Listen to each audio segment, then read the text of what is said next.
Cherry, by Booth Tarkington, Harper & Brothers. Publishers New York and London. Copyright 1903, by Harper & Brothers. All rights reserved. Published October 1903. To the diligent and industrious members of the class of 1893 at Nassau Hall. Also to the idler spirits who wasted the golden hours of youth in profitless playing of toss the ball. And even to those more dissolute ones who risked the tutor's detection at pitch the penny and carved their names on Adam's table in brief. To all of that happy class is dedicated this heroic tale of the days when commencement came in September. Across the most vital precincts of the mind a flippant sprite of memory will sometimes skip, to the dismay of all philosophy.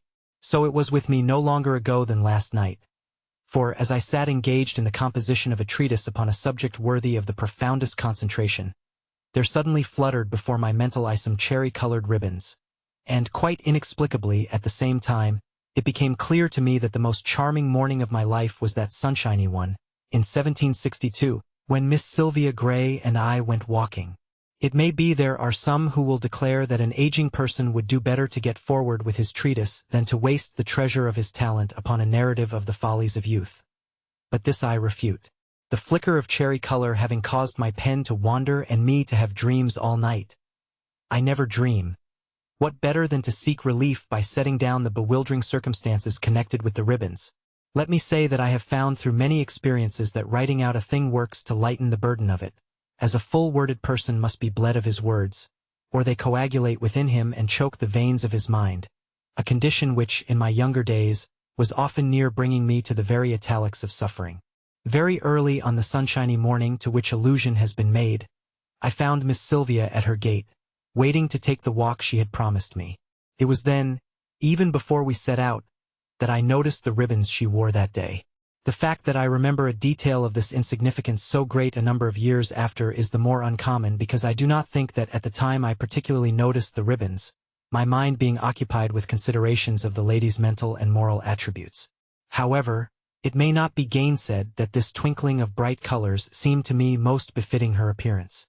I had arrived at my father's house in the country but 2 days before, repairing thither upon finishing my 3rd year of study at Nassau Hall, and I had proceeded at once to renew my pleasing acquaintance with Miss Gray, an acquaintance begun in childhood on account of our parents being neighbors, and continued later because of various betokenings of a feeling of growing admiration and reciprocal regard, clearly apparent, I think, between the maiden and myself. There was another lady of the neighborhood, Miss Amelia Robbins T., who attracted me by the delicacy of her appreciation of my attentions, but at the time of which I speak my greater pleasure was in Miss Sylvia's company. I might put it, my infinitely greater pleasure. In candor, I hope that I am justified in stating that certain qualities I was admitted to possess must have appealed to her liking, a something thoughtful and philosophic, a leaning toward theologic earnestness, added to a contempt for the gaieties of the world, mingled with a particular cautiousness and a nice severity of habit which attributes, I believe will be confessed, are unusual in a youth of 19. Moreover, my achievements in the classics and mathematics under Dr. Finley must have excited in her the warmest feelings of respect, such attainments being out of the reach of women. There may be those to cry out that I claim much for my character at so early a period of my career, but it is not I who originate the claim. I had the heartiest assurance of my mother and other females of my family that these things were so, and, since they have always shown themselves to be persons of great judgment and verity, I can do no less than to accept their opinion, hoping that, if there be any immodesty in my so doing, it may be attributable to the fondness of their regard. In respect to my feeling for Miss Gray, I have little leaning to outward appearance as a test of true worth, yet I will never attempt to deny that I found some attraction in the lady's uncommon likeliness of face and form, and in the gracefulness of her bearing. What must account for my graver consideration, however, is the fact that, although exhibiting a taste for frivolity which disturbed me somewhat, I believed her, underneath, to be of an exceedingly serious character. She at all times manifested a ready sympathy with a mind investigating the deeper things of life. She had a quick perception of the beauties of the classics when translated and pointed out to her, and a suddenness of insight concerning the foibles of those partisans who advocate pernicious liberality in diverse questions when the two sides of the debate had been explained to her. I have remarked the same quality in all the agreeable women I have ever known. Miss Amelia Robbins is to this day an almost perfect example of it. But I digress from the sunshiny morning. After greeting me as I joined her, "Where shall we go?" cried Miss Gray. Miss Sylvia, I made reply as she descended the steps from the gate, it matters little whither we betake ourselves this morning. For, why? She interrupted, at the same time casting down her eyes and speaking in a low voice. I remember thinking her manner strange, and it still seems so to me. There were many incomprehensible things about this young lady, as must be luminously set forth ere the conclusion of my narrative. Because, I said briskly, to him who possesses a true understanding of the art of conversation, time and place count for little. Then why should we walk at all? She asked. Why, indeed? Said I, pausing. But straightway she went on, even quickening her steps instead of stopping. So, without more ado, I followed. Shall we go to the brook, Mr. Sudbury? She asked as we reached the lane. Shall we cross the fields? Not waiting for my assent, she climbed the stile, and we set off toward the brook. How glorious it is to be stirring so early, says she presently. See the dew shining on the cobwebs in the grass, and hark to the birds in the grove. La! I could dance for the very gaiety of it. And she began to sing a little song. It had ever been my custom to reply to such outbursts of Miss Gray's with some thoughtful sentiment, delivered in a serious tone as tending to check or moderate the ebulliencies of her disposition. Hence I answered, walking the while with quiet dignity. How often do we unthinkingly pass by lessons which humble nature sets forth for our improvement? Here in the lowly cobweb we see an allegory, if we be not too heedless. What lesson do you obtain from it, Miss Gray? My purpose was effected at once, for the song, which was an idle one, with no moral to it, ceased, and she became all interest and sympathy. What lesson, Mr. Sudbury? She inquired gravely. Why, I answered, the lesson of industry, of perseverance. Yes, indeed, Mr. Sudbury. I see, the spider's industry. How appropriate. I looked upon her approvingly, and continued. See how laboriously he has builded himself a place of refuge and rest for his weary head, a retreat where he may raise and shelter his young. And, surely, she interrupted, I have read somewhere that the females do that.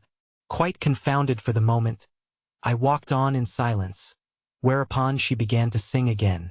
Then, not because the sound of her voice was distasteful to me, although I have no great patience with music of any sort, but because I regarded the theme of the song as unworthy to occupy time which might be spent in profitable interchange of ideas, I began a modest dissertation upon the place allegory has occupied in history. Oh, I concluded, how easily it puts to shame the baser uses of fiction. How unworthy the time thrown away upon the study of poetry, except the classics compared to that which is enriched by the reading of allegories. Great moral truths tending ever to our improvement in diligence and learning, and conceived by the loftiest intellects for our advancement and profit. Our walk had fatigued Miss Gray, for at this moment she exclaimed, with an accent of relief, How beautiful, Mr. Sudbury! Here we are at the brook, and sat down in the grass. After ascertaining that the ground was not damp, the sun having by this time sucked up all the dew, I sat down beside her. We were upon a knoll which ran down to the little stream, and, shaded by a group of great trees, our position was not unpleasant.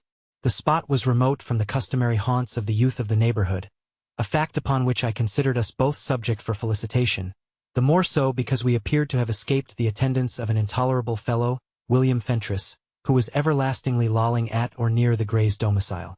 Indeed, I had been under some apprehension that he might spy us as we crossed the fields, and join us, forcing upon us his idle talk, which had no capacity to be aught but the veriest nonsense, utterly unintelligible to an intellect concerned with anything of weight or worth. This impertinent, though never my companion, was my fellow student at Nassau Hall, being 1 year beneath me, and in that I could treat him with the superiority I felt. He was much about taverns, fretted when a horse fell sick, loved dogs, music, and the new poets, and at Princeton lavished those golden hours of youth in wanton idling or profitless visiting with the liveliest young ladies of the surrounding country. Nor could I understand how he was tolerated by women of tone, refinement, or cultivation, being, as he was, always grossly overdressed to the exit-earn point of every changing fashion. But even the most impeccable model of female decorum and charm called this rattle fascinating. Handsome, and, to my amazement, proved ready with a gracious smile whenever he came near. It was impossible to comprehend how Miss Gray could find his conversation worth hearing, or how she could permit his continued presence near her, and I judged the present time to be appropriate for the venturing of a few remarks which might indicate, indirectly and delicately, her error, and at the same time point out the preferable merits of true worth as subject for her esteem. I did not wish to make her very unhappy, yet I hoped for a few signs of contrition. Therefore, after turning over the matter in my mind and thinking up with care the opening sentences, as well as the general trend of the conversation as it should be directed, I began as follows. "Oh, how oft," said I, for I felt there could be no harm in a somewhat poetical phrase or two, "how oft in the lot of man does he encounter circumstances and things which leave him speechless with amazement, upon which there is no profit in pondering, and as a final dictum upon which there can be no other than the simple words, 'I do not understand.'" "There can be no doubt of that," agreed Miss Grey, looking thoughtfully at the buckle of my shoe. "Take, as an instance," I continued, "an anomaly furnished by human nature. How frequently do we see true merit neglected, or even despised, for the sake of those more gaudy allurements which lie but upon the surface? If it were given to me to consult an oracle, I have explained to you this usage of the ancients, I think, there is one question I would propound to it before any other, and that is, why do ladies sometimes prefer the idle and superficial to those from whom they might derive lasting benefits of a serious and learned nature? A spectacle I have sometimes observed, one which has astonished me beyond all others, is that of young females, apparently sane and desirous of improvement, listening with seeming pleasure to the conversation of the light and sprightly eye, to all appearances enjoying the society of mere men of fashion, who pour into their ears pernicious extravagances, pitiful nonsensicalities, and flippant nothings, while philosophical, studious, and pious youths who are incapable of lightness, and who would scorn to utter a word unfraught with earnest sobriety or profoundest learning, are allowed to remain unnoticed. Here, I judged, the tone of my expressions demanded more than ordinary address. So, with proper gravity and deliberation, I reached out to take her hand, which lay close to mine upon the grass. But, encountering a spider nest in my progress toward it, the mother spider issued from the interior of her mansion and bit me on the thumb, which I was forced to place in my mouth in order to extract her poison. Nevertheless, it could be discerned that my argument had not been without its effect upon Miss Sylvia, for she cast down her eyes and turned her face away. "Let us now consider," I was beginning to continue, approaching my climax when we suffered an interruption of the most annoying description. From a group of trees on our right came the sounds of a guitar, strummed in preliminary chords, and then a man's voice, the airy, impertinent quality of which I was at no loss to recognize, though the singer was hidden from our sight, buzzed out the following ditty, to which we were compelled to listen willy-nilly. "When beauty wanders far from home, for a June-time ramble, then Cupid starts to ambush her, at a rapid amble. Sylvia, Sylvia, turn not away, hark to the words I'd be saying. Sylvia, Sylvia, love lurks all day, where'er your feet go a-straying. No fancy could depict what charms always must surround her, till Cupid heralds them abroad, when he's caught and bound her. Sylvia, Sylvia, never berate, list to the song I'd be sighing. Sylvia, Sylvia, love lies in wait, ever his nets for you trying." So, I exclaimed with great contempt, at the conclusion, what vain pretension to elegance is disclosed in the imperfections of the last stanza. One does not sigh a song, but sings it. 'Tis pulled in with a rope for the rhyme. At this moment William Fentress stepped into view from behind the trunk of a great tree, and, the guitar swung over his shoulder by a silken ribbon, came toward us with the easy swagger and confident manner of which true impudence is invariably master. Such cheerful insolence, combined with greater foppery of attire, mine eyes have never beheld. "Nay, nay," cries he, "a song to cruel Lady Sylvia must needs be sighed. Take my word, Mr. Sudbury, 'tis the only way to find half their favor. Sigh, sir, be humility itself, and you will win half of a lady's heart." "And the other half, Mr. Fentress?" smiled Miss Grey. I could not understand her smiling, after what I had said to her. "Oh, for the other half you'd best take a stick and beat her," he answered, laughing. "But, until you have won the first portion, constantly prostrate yourself at her feet." With that he deliberately flung himself on the ground within an inch of Miss Grey's shoes, and marvelous clumsy I thought he looked. "And sigh," says he, and he fetches a sigh. Never have I seen an uninvited person appear more invited. After a pause, "Such gaiety, Mr. Sudbury," says he. At this I showed the scorn I felt by so stern and commanding a frown that he had surely been confounded and left in pitiable consternation. But Miss Grey intervened. "What a pretty day!"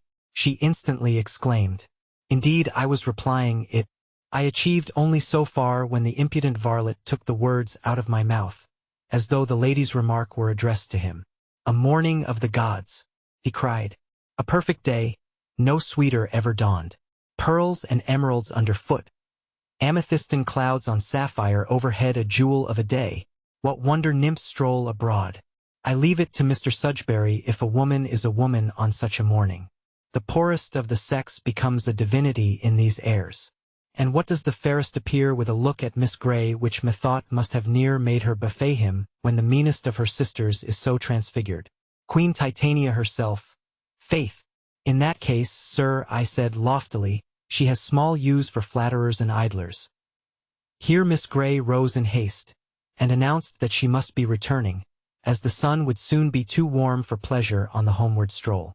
I marked with indignation that our unwelcome companion proposed to accompany us, and this purpose he had the effrontery to carry out, I walking in intense and biting silence, he chattering as easily as though he had not thoroughly disgraced his bringing up in a dozen ways, while he made such speeches to the lady as I thought must have undoubtedly called forth a chilling rebuke, but none came, to my sore regret. When we reached her gate, Miss Sylvia turned and bade us good morning, with a little nod to each. "Such a pleasant stroll you've given me." "Yes," I replied, "to the brook." "Was it not?" said William.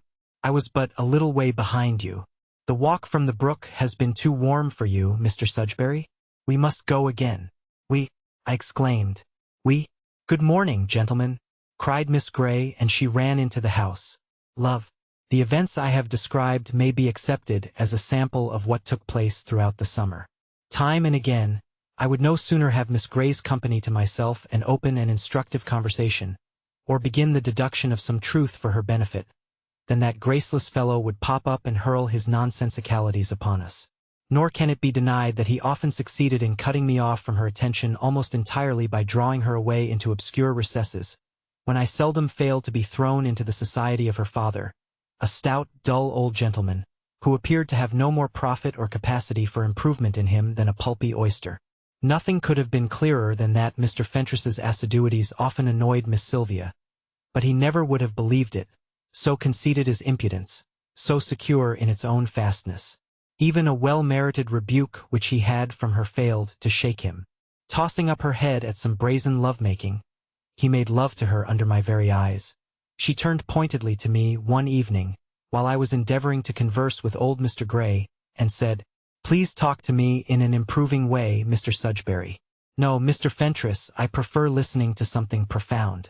I'll hear no more of the speeches you make during the winter and use again upon us poor home ladies in summer. Proceed, Mr. Sudbury. I am all ears. Let me have some great lesson, please." I at once began a conversation on the decline and fall of the Persian Empire, to which she listened attentively, while I triumphantly watched my rival, yet looked in vain to see him betray signs of defeat and shame.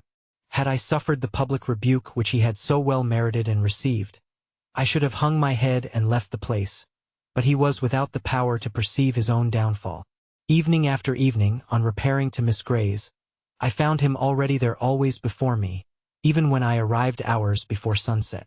This almost led me to suppose that Miss Sylvia might be in the habit of asking him to dine with her and her father, but I dismissed the suspicion as unworthy, with the conclusion that, if he did dine with them, it was because he forced himself upon them. He was capable of it. Another thing to his discredit. While the mere fact of his preceding me in arrival at the Greys should have dictated to him an early departure, he was so insensate that he always managed to remain until after I had left this too, in spite of many a strong hint from both the young lady and myself, and also in spite of the circumstance that I stayed there every night till I could fairly hold up my head no longer, and was forced to depart through sheer drowsiness at a time long after decent folk had gone to bed. I say I sometimes hinted at this in his presence. So did Miss Grey, and as for old Mr. Grey, he openly said it, along toward midnight. I have even known the latter to groan without disguise, and most piteously. But what effect did that have on William Fentress? None the wide world. Did he budge from his chair? Not he. So impervious was he that he would brazenly reply to the good old man with the mockery of a responsive sigh. No comment on such conduct is necessary. Hour after hour would we sit, watching for each other to go, he ensconced nearer Miss Sylvia. His art in accomplishing this feat was little short of magic, and I would have to converse with old Mr. Gray.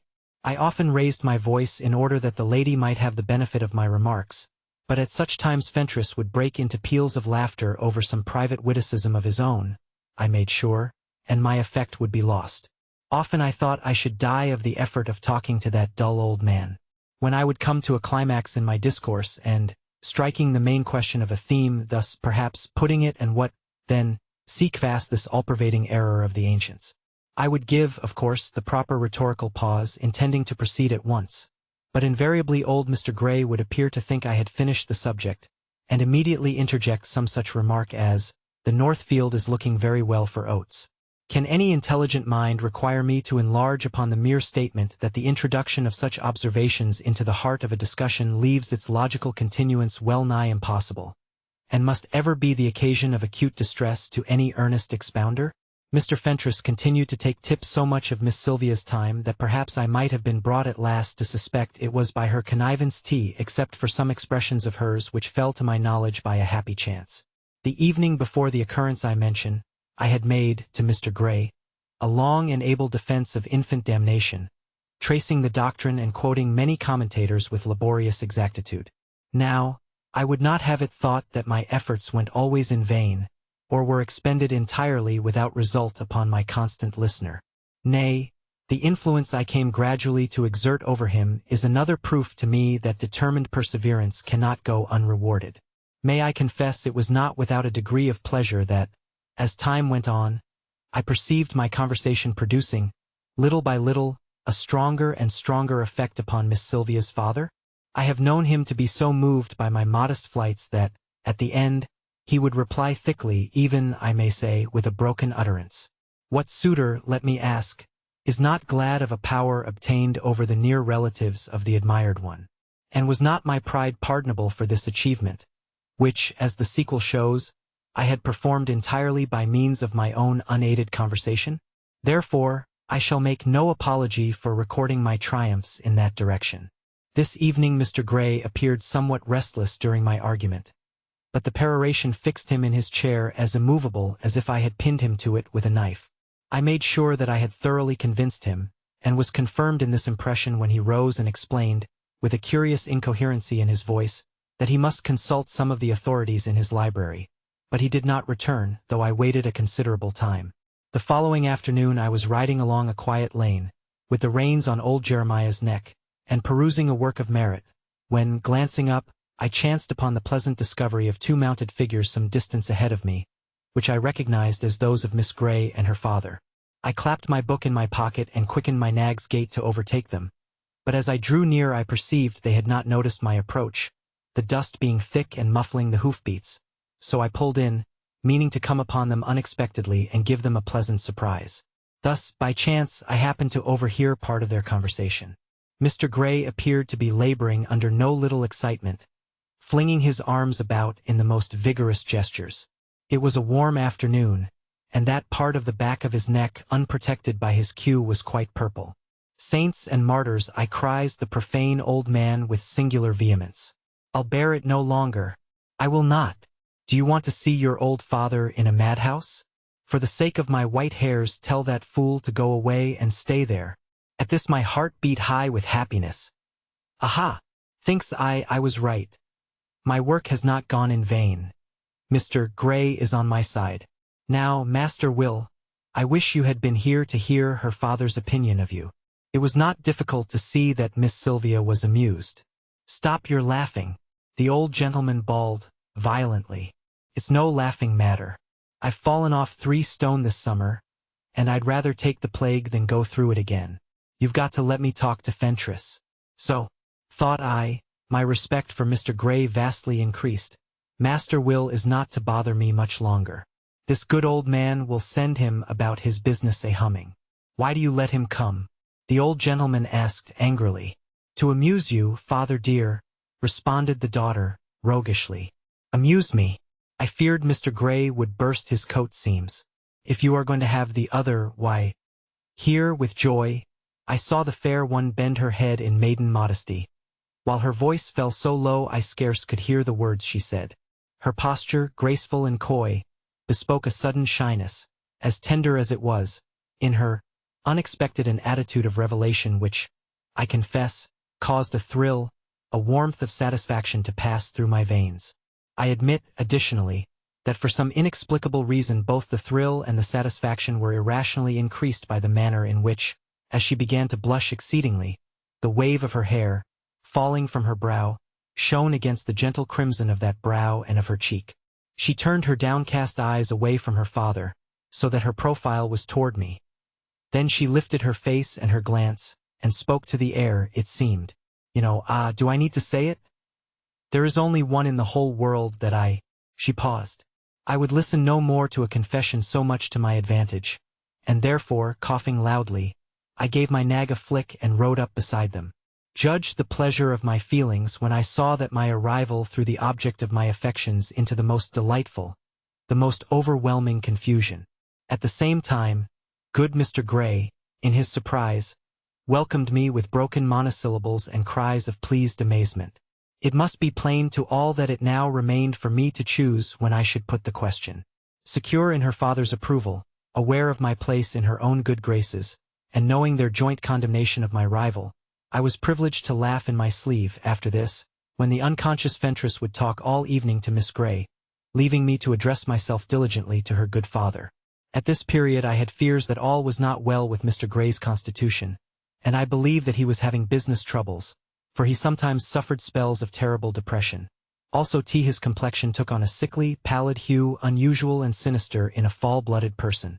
Only one thing could have added to my triumph and the pleasure of it, and that very thing was the actual accomplishment of the next week, whereby William Fentress was exhibited in his true character, left outside the pale of reputable company, and, moreover, through an incident as happy for us as unfortuitous for him, utterly banished from Mr. Gray's and his daughter's society. In the city, a few miles distant, there lived, if gyrating to the fiddles all night and snoring abed all day, be living a number of romping, Mohawkish youths who were friends of William Fentress. One Saturday night well I recall it, for was it not the first evening of the summer he did not obtrude himself upon Miss Sylvia and me?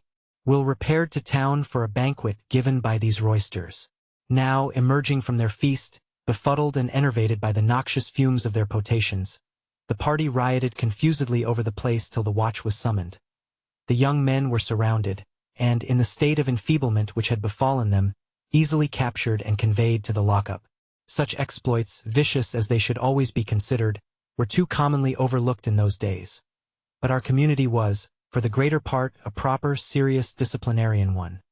So that by noon the next day Will Fentress was being held up as a warning example to every apple-thieving or anywise depraved child of the whole countryside, for the story was immediately brought out to us and widely spread, and, though there were found those impertinent enough to offer excuse for the young man, alleging in defense his early departure from the banquet, before the acts of maraudery were committed, yet none could deny he had been of the party, or that the dissolute young men were his friends. Therefore sentiment was justly strong against him. There was one curious detail connected with his actions which I shall not overlook, but which has received more weight in the minds of many than its due. Indeed, there have been people dull enough to use it as the basis of a completely laughable theory concerning Miss Gray's course in regard to William, a theory so far from being borne out by the facts that I need not more definitely mention it. The origin of this nonsense was the report that at the banquet, when the toasts to the ladies were called, and William's turn came, he rose, and instead of crying, "I give you Sylvia," as all expected, pronounced the name Cherry. Now as our neighborhood was the abode of no person of this appellation, nor were any of the gossips acquainted with such elsewhere, the very next morning there was a clacking about the matter which bade fair to outdo and smother the righteous indignation over Will's wildness and perpetrations. There was also a vast curiosity and a hopeful prying concerning the identity of Miss Cherry, with much wondering how Sylvia Gray would take it. This, of course, was the very arrogance of misconception. As well I knew, since the day I rode up behind Mr. Gray and Miss Gray, that William Fentress might toast 1,000 cherries if he would. It was less than nothing to Sylvia. About 2 of the afternoon, I think it may have been, as I sat engaged with my studies beneath an apple tree, near our front gate, I heard my name called somewhat tremulously from the road, and, turning, beheld Miss Grey herself upon her little bay mare. She impatiently awaited my approach, flicking her skirt with her whip and glancing up and down the road.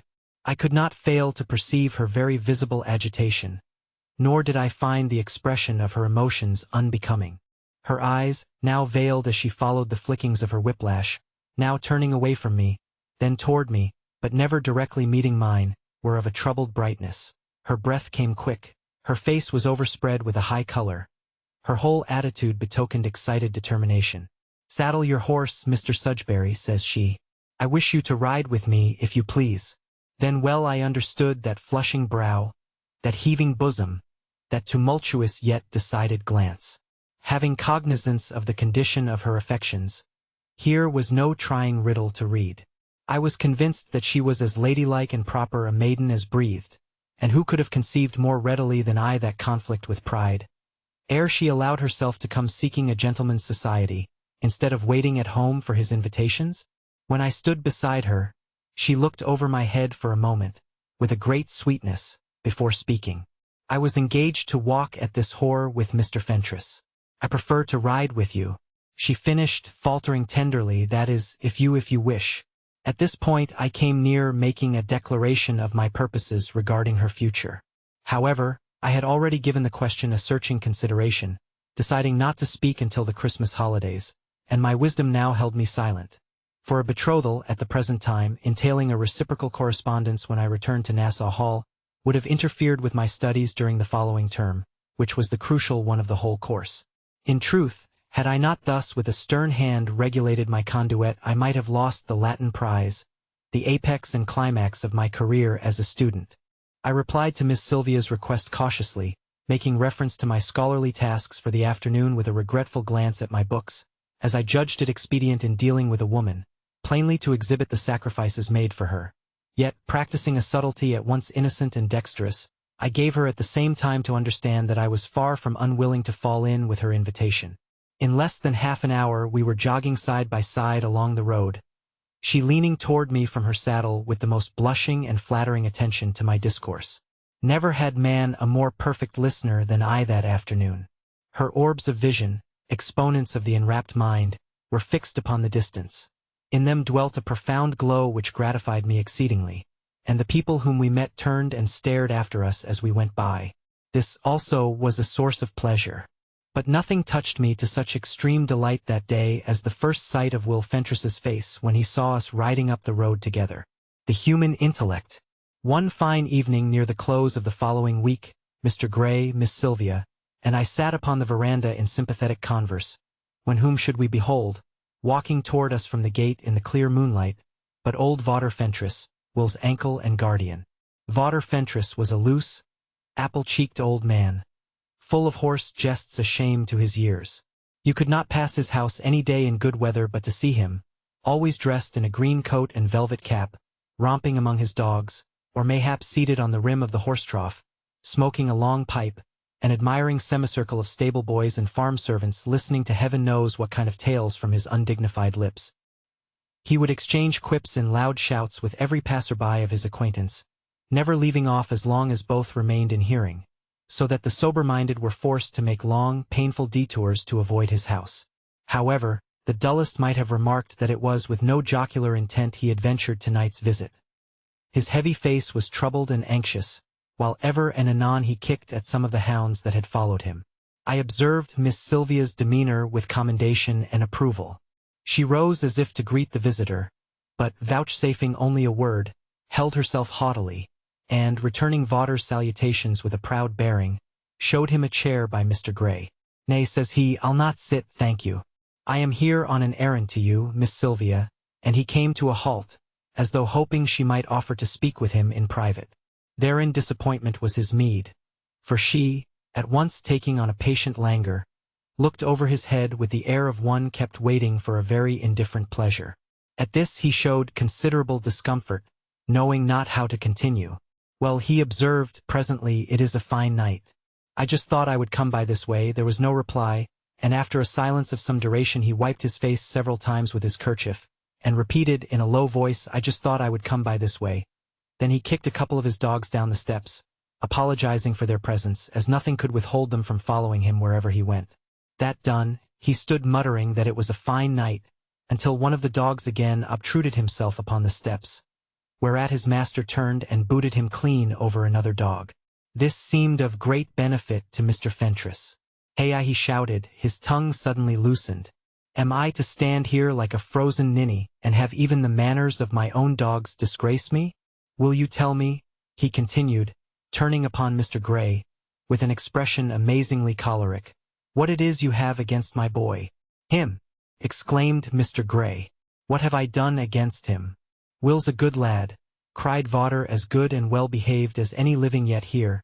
Because of a little gaiety, and the granny patter over it, you forbid him your house. What kind of neighborliness do you say that is?" "I forbid him the house," said the other.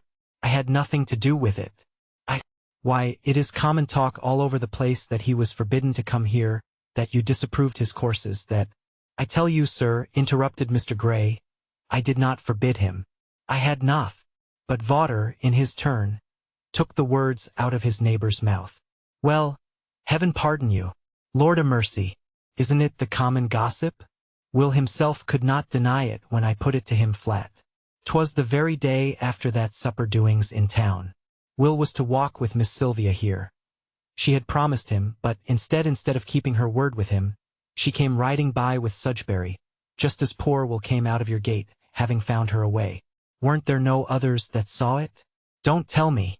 I know whereof I speak, Mr. Gray. She wouldn't answer my nephew's bow, and tried to pass him by, making much of Sudbury the while. But Will would not have it, and ran in front of her horse.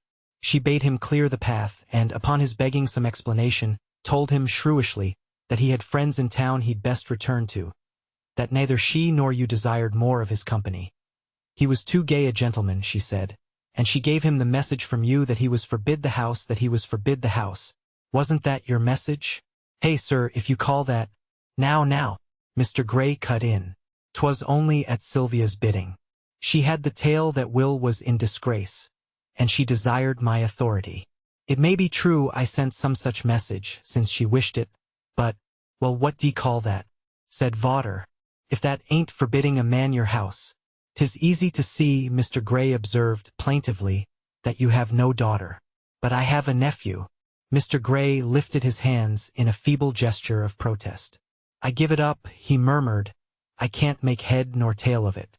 What with the evenings I've had and the troubles I've been through this season, what with losing sleep and Sylvia's crying about the house all week, and neighbors quarreling with me, account of her affairs, I doubt I last the summer." "You may be troubled," rejoined Vawter, "but so am I. I can't bear to look at Will as he's been since Miss Sylvia has thrown him aside and for Sudbury. Here for do it she did. Yes, like an old moth-eaten cap. D'ye think it's no trouble for me to see the lad sitting the day long in one place with his head in his hands? He that has all his life been the gayest of the gay and made my widower's house cheery." And he coughed several times at this point, then spoke up sharply. "Look now, don't think I come from him or that he knows it. He's proud as you are. Ma'am, you might be aware of that, and if you can't be kind to him again, I don't know what we are to do, not for the life o' me. I don't mean he will be doing what is wicked or desperate, he has his good sense, and much of it, but isn't there no word I could say to turn you to him? If there is, I could go on my old knees to you to beg the knowledge of it. Surely you don't need my telling to know that Will's thought the world and all of you, and dreamed of little else these 5 years. If it is as I hear, and you're angry with him for that toast to Cherry, why, it may be that could be explained." "Explained?" Sylvia's voice was husky with indignation, and she lifted her head proudly. "He may toast as many cherries as he pleases, so he does not come near me. What can it be to me whom he toasts? He is proud, is he?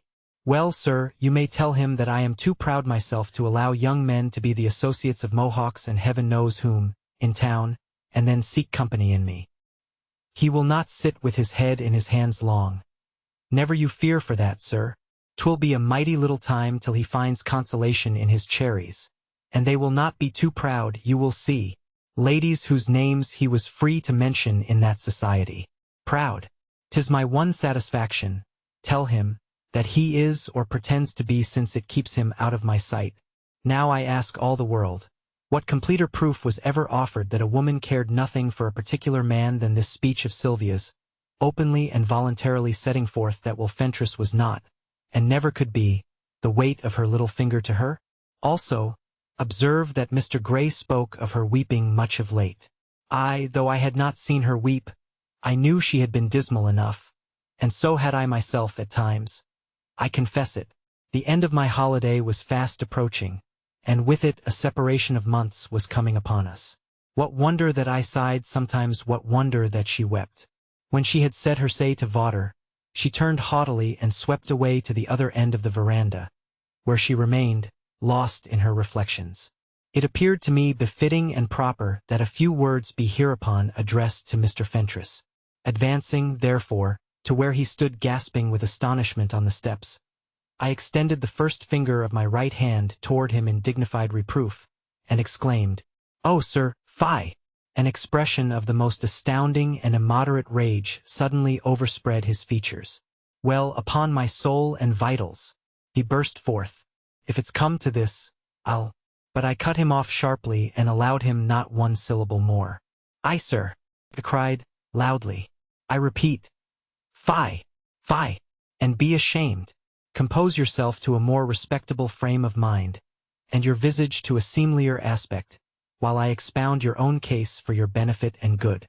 Is it the part of age to be the messenger of petulant youth, justly rebuked and sulking? I'll not stand this," Vawter replied, in tones which alternated between hoarse remonstrance and apoplectic choking. "If I do, may I immediately asserted my human right to speech, conquering him by the force and, may I say, the majesty of willpower, which I possessed to as great a degree in my younger days as now. I poured forth upon him not the phials of contempt, but the silver decanters of eloquent instruction. I gave utterance to the wisdom of the ancients upon the proper paths of conduct for aged men to follow, adding thereunto my own deductions, with an indubitable demonstration that the only course now open to him was a silent and contrite withdrawal. At first he waved his hands violently, and attempted to drown my words by sundry roarings, near profane, but these gave place to a dangerous coughing fit, so that he was forced to pound himself upon the chest, after which an odd silence fell upon him. For it may be here recorded that an inspiration nothing less sustained my flow of thought upon this occasion. Never in my life have I been more fluent. As I went on, he slowly backed himself down the steps, until, as he came into the moonlight, no one could have failed to perceive that consternation alone was writ upon his face. His little red eyes were opened to an extent no man ever saw before or again. I followed him, whereat he faintly motioned at me with the palm of his hand held outward, as if to keep me off, and retreated toward the gate. At last we had the satisfaction of seeing his discomfiture complete. He went rapidly down the lane in the moonlight, his chin on his chest, a crushed and humbled man, his dogs slinking after him, not bounding and barking as they had arrived, but bearing their tails concavely on the inner curve. As for myself, I sank, somewhat exhausted, but triumphant, upon the steps. There is but one thing more to tell of Vawter Fentress. As I have recounted, it was his daily habit to sit somewhere about his grounds and exchange quips with all who passed his house, shouting jibes and jests at every passer-by of his acquaintance until out of hearing, and I had not escaped his feeble wit whenever I went that way. Now let me chronicle the result of this night's address to him. I write it simply and without parade or pride, but from that time forth he called not another jest at me to the day of his death, and I never afterwards passed his house that he did not get up from his seat, or quit whatever he was doing, and go into the house as soon as he caught sight of me. The man had some shame. Only a week now intervened before my departure, and while the thought of this would naturally cast a dark shadow over the spirits of my friends, causing in them a plainly apparent though silent depression, still that was a truly delightful period. For the Mar-pleasure, William Fentress was absent, nor during several days did one of us catch the slightest glimpse of his outrivaled and disgraced head.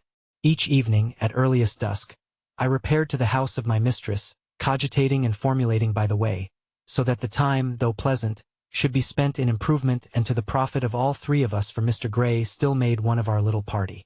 Many and many a time did he, out of delicacy, arise and make as if he were about to withdraw, But in spite of 1,000 earnest excuses and protestations which he offered, Miss Sylvia ever firmly detained him, being a conscientious daughter, who would not alone enjoy a pleasure or a benefit when she could possibly share it with those to whom her duty lay.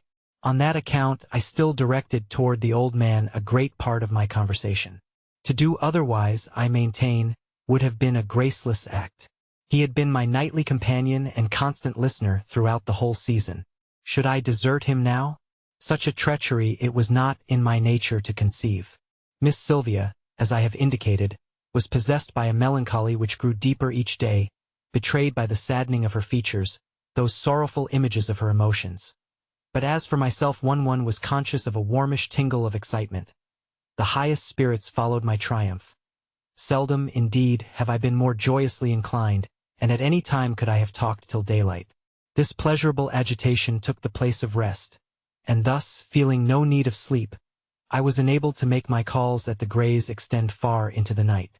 In my enthusiasm I selected only the gravest topics, often, I fear, going too deep for Mr. Grey to follow. Let that be as it may, I can truthfully declare that it became an actual pleasure to talk to him. I have not the wish to assume undue credit, yet it was no unworthy performance to arrest his attention and restrain him from brooding upon the business troubles which I have mentioned. I could not repress a pleasant laugh, in which the lady joined me, though I could feel her arm tremble with anger at his impudence. This indignation of hers was not suffered to diminish, for on returning from our stroll, a note was brought to her, which she opened and read in my presence, her face growing even redder than Will's had been. Her hand, as she did so, again shook with rage, a passion, in this instance, appreciably enhancing the youthful charms appertaining to her appearance. "Read it," she said, furiously, thrusting the paper upon me. "Read it, sir. Read it, for it is you whom I ask to carry the answer, which is this scrawl, back to him again. Does he think that I shall bear everything?" The note was short. I read it. "Adieu, madam. I have just now determined to go away upon the morrow. Yodi have put a great deal of shame upon me, and for nothing. Yet, let me tell you, I have only thanks for your former kindness. You and your escort had the enjoyment of laughing at me a little while ago. Believe me, your choice of another to favor causes me the greater mortification but the lesser alarm. You will not speak to me. You will not hear me. You draw your skirts aside lest they touch me as you pass. Yet I shall make you listen, make you speak to me gladly ere the year be run. Never fear but I shall win you. Ah dear, I did not carry the note to Will myself. I took it home with me, and sent it to him by a bearer, deciding upon that as the course of greater discretion. But before I sent it, I sat me down and wrote upon the back of it the following words: "Opened by Miss Grey and me by mistake. As I turned in at the gate for my last evening, I observed Mr. Grey get up from the porch and go hastily into the house. Good old man, I thought, smiling slightly at this mark of his emotion. His attachment is indeed sincere." Taking possession of the easy chair he had vacated, I commenced the conversation with Miss Sylvia by addressing her upon the honor due every virtuous and indulgent parent, offering also, in particular, a few hints tributary to Mr. Grey's susceptibilities as well as his thoughtfulness in continuing to remain indoors, as he did, upon such an occasion, whereat she seemed somewhat cheered. I had not long continued in this strain when there befell that incident which, while it might have produced an impression almost painful as a betrayal of the pitch to which the supremacy of her sentiments had brought her, must remove the last cloud from the minds of any who yet retain a doubt as to the direction in which those sentiments tended. I was drawing to a close my references to Mr. Grey's emotion and the delicacy of his absence, when the appreciative smile that had lightened her melancholy began to increase with unnatural rapidity. She seized convulsively upon her lace kerchief and covered her face with it. She held it there for several moments, when suddenly from beneath the lace rang out a laugh silvery indeed, yet of such wildness that I jumped to my feet in alarm. Nor did the bell-like cachinnations cease upon my action. Louder and louder they rang, as the fit seized upon her. Peal after peal startled the stilly night. Never before, in all my days, had I heard or seen any person laugh as she did then. Never have I since one who laughed so distractedly, so uncontrollably. Never one in throes so long protracted. She laughed until I feared she might swoon from exhaustion. She rocked herself to and fro, and back and forth, now clasping her sides, then stretching forth her arms as if for breath, and at last, consumed by the very anguish of laughter, utterly lost to her own command, could only faintly beat the air with her hands. Thus did the unhappy demon of hysteria enter into her, and although the fit was entirely unlooked for on my part, I remained not an instant in doubt as to its cause, remembering well upon the eve of what day we stood. Hence I spoke soothingly to her, encouraging her to patience, reminding her that my term of absence would last only a few months, also exhorting her to recall the fact that I had every intention of returning for some days at Christmas time. My efforts were of little avail, being greeted by a renewal of the attack, which came on with redoubled force. So, having heard that such disorders might be quelled by distracting the mind of the victim to some interesting topic foreign to the cause of the convulsion, I began a description of the catacombs. Again I failed to calm her.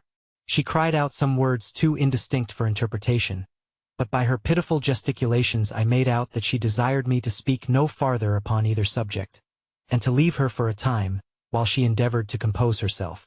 Therefore I retired to the end of the veranda, where I remained while she arose, and, with feeble steps, paced up and down the path to the gate in the cool starlight.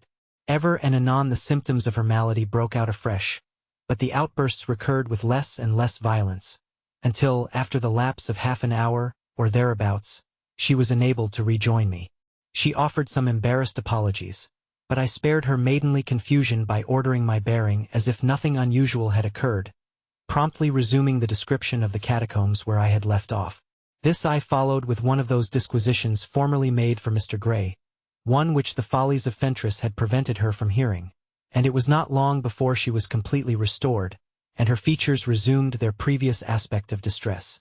During the 4 or 5 delightful hours that followed in brief, throughout the remainder of our interview the signals of her dolor increased, until, knowing that they must be visible, and unable to conceal her agitation, she excused herself and withdrew. After such an evening, who can wonder that I was fearful lest she break down altogether when it came to the farewells of the following afternoon? However, my apprehensions wronged that power of dissimulation, in the presence of third parties, of which her sex so invariably shows itself mistress, and at the final moment she contrived to bear up with surprising fortitude and courage. But Mr. Gray, that good old man, Mr. Gray! Ah! There was a parting indeed! The tears stood in his eyes. He said goodbye 1,000 times, murmuring under his breath words which I could not catch, growing more mixed and incoherent every moment, and finally quite giving way to his emotions. Ah! How wonderfully, little by little, do the seeds of affection grow. Thus, at the beginning of that summer, Mr. Gray and I were nothing to each other. But, drop by drop, I had watered the simple herb of his attachment till it spread and blossomed into a beautiful and wondrous flower. There was not much in common between us. Often I felt his mind unable to accompany mine to those higher pinnacles of thought whereunto my own desired to flee, and, after arrival, perch. Nor can I say that I ever gave him my whole confidence or friendship, yet the good old man's devotion touched me. His fingers worked convulsively, so that he had to clinch them tight to hide it. And one of the clearest and most vivid pictures which memory brings of my youth is that which comes before me now, as fresh as though it all happened yesterday, of the good old man when I turned and looked back from the road, standing there by the steps, his right hand outstretched to wave me farewell, his fingers still clinched to conceal his emotion. His arm dropped to his side as I turned, and confusion overspread his countenance. For men do not willingly exhibit their deepest feelings. So I left him there in his trouble, with his mouth open. I found William Fentress already arrived at Nassau Hall. Although we rarely met, and had little to do with each other, I made out that, so far as his manner in public was an exponent of his condition, his downfall had no improving effect upon him. To all appearances he had recovered every whit of his pristine jauntiness. He was no less impertinent and easy, betraying a consciousness of the disgrace of his wrongdoing by neither those attitudes of shame to which his ankle had alluded nor by visible contrition of the countenance not he, nor by moral conduct and a diligent energy at his books. Nevertheless, I learned that he was indifferent to that society he had formerly sought with eagerness in the surrounding country, for now he shunned the ladies, to spend his time dawdling about the countryside on long, lonely rambles, wearing, in spite of the gay exterior he presented in company, a face as long and as lonely as his peregrinations. The demonstration of his true condition, affording ample proof that his gaiety covered a secretly gnawing chagrin, was revealed to me through an accident. On late afternoons, when the bright, declining rays of the sun announced that the day's work was over, and the idler spirits might have been observed playing at toss behind the imposing pile of Nassau, the more dissolute risking the tutor's detection at pitch the penny in their chambers, it was my habit to repair to the burying ground for the purpose of varying my mental activities and preparing my faculties for the night's study by contemplation of the headstones and speculations concerning the eternal punishment of many whose bones reposed beneath. Seated upon a slab in that soothing spot one pleasant evening, toward twilight, I was occupied in thus recuperating my energies, when my meditations were disturbed by a long-drawn, mournful sigh, of such profundity it almost might have been designated sonorous. The sound, emanating as it did from an unseen source, bore with it, in those surroundings, some measure of alarm, especially as I had believed myself quite solitary. Hence I sat quite still for several moments, while the slab became cold enough to chill my spine, when the sigh fell upon my ears a second time. At that, summoning my temerity, I got to my feet and, moving cautiously, patted some bushes in front of me and peeked through. What was my astonishment to be rewarded by the sight of William, leaning on the fence with an air of complete dejection, his eyes as vacant and troubled as those of a strayed animal. He retained his dolorous posture for a long time. Then, without having been aware of my presence, he departed, sighing as he went, and bending his steps in the direction of Rocky Hill, instead of returning to the village, although it was now the hour for the evening meal and the gloom of dusk was settling down. Often, afterwards, being now on the lookout, I saw him pass that way, always fondly believing himself unobserved, with the same crestfallen and melancholy look, his head bowed on his breast. The knowledge in this wise afforded me, that his public demeanor was but the mask of a proud trickster, presented me a topic for some not unpleasant reflections. 'Tis well for impudence to realize that, hide as it may under the finest surface, it is no continuing rival for true merit and intelligent attainment. The term wore on. The holidays were at hand. It was late of a windy night in December, and I had almost completed my preparations for retiring, when there came a knock at the door. Candle in hand, I drew the bolt, and there, to my astonishment, stood William Fentress. I gazed upon him forbiddingly, and inquired his pleasure. He coolly entered, and, dropping at half-length into my easy-chair, crossed his legs in an attitude of foppish languor, placed the tips of the fingers of his two hands lightly together, and looked at me quaintly, with the faint apparition of a smile in his eyes and on his lips. "One petition for a word with the master of all learning," he said, assuming a cheerfulness which well I knew he could not feel. "What a charming nightcap you wear! Faith, there'd be conquests a-plenty if you wore it by day." "Ah, if only the ladies—" I interrupted him. "I think the subject of conquests may be a sore one for you in my presence. You exhibit a praiseworthy fortitude in referring to it." He stared at me a moment. "You give me my just deserts," he rejoined, slowly. "That was well said. We will leave conquests out of our conversation, then, if you please. And may I suggest that you shut the door before you take a cold in that light, though becoming drapery of yours, Mr. Sudbury?" I took a comfort from my bed, and, folding it round me, at the same time eyeing him sternly, again requested his business with me. "One thought it possible that you might consent to my company on the journey home for the holidays," he answered. "I suppose you are going?" "Certainly, sir," I said. "If I may make so bold, Father Sudbury, are you going by coach?" "No, sir. I shall travel upon the back of a horse my father sends for the purpose." "Good. You will travel upon the back of a horse your father sends for the purpose. Now, I live with my uncle, as you may have been so kind as to notice, and my uncle is to send Tip one of my horses for the same purpose. As regards the back, you observe that your father designs yours. Well, the roads are vile, the weather is treacherous, and Dr. Finley has ordained that no one, under horrid penalties, may depart until noon of the 24th. Therefore, to reach home for Christmas, we shall be compelled to leave here immediately upon the stroke of 12.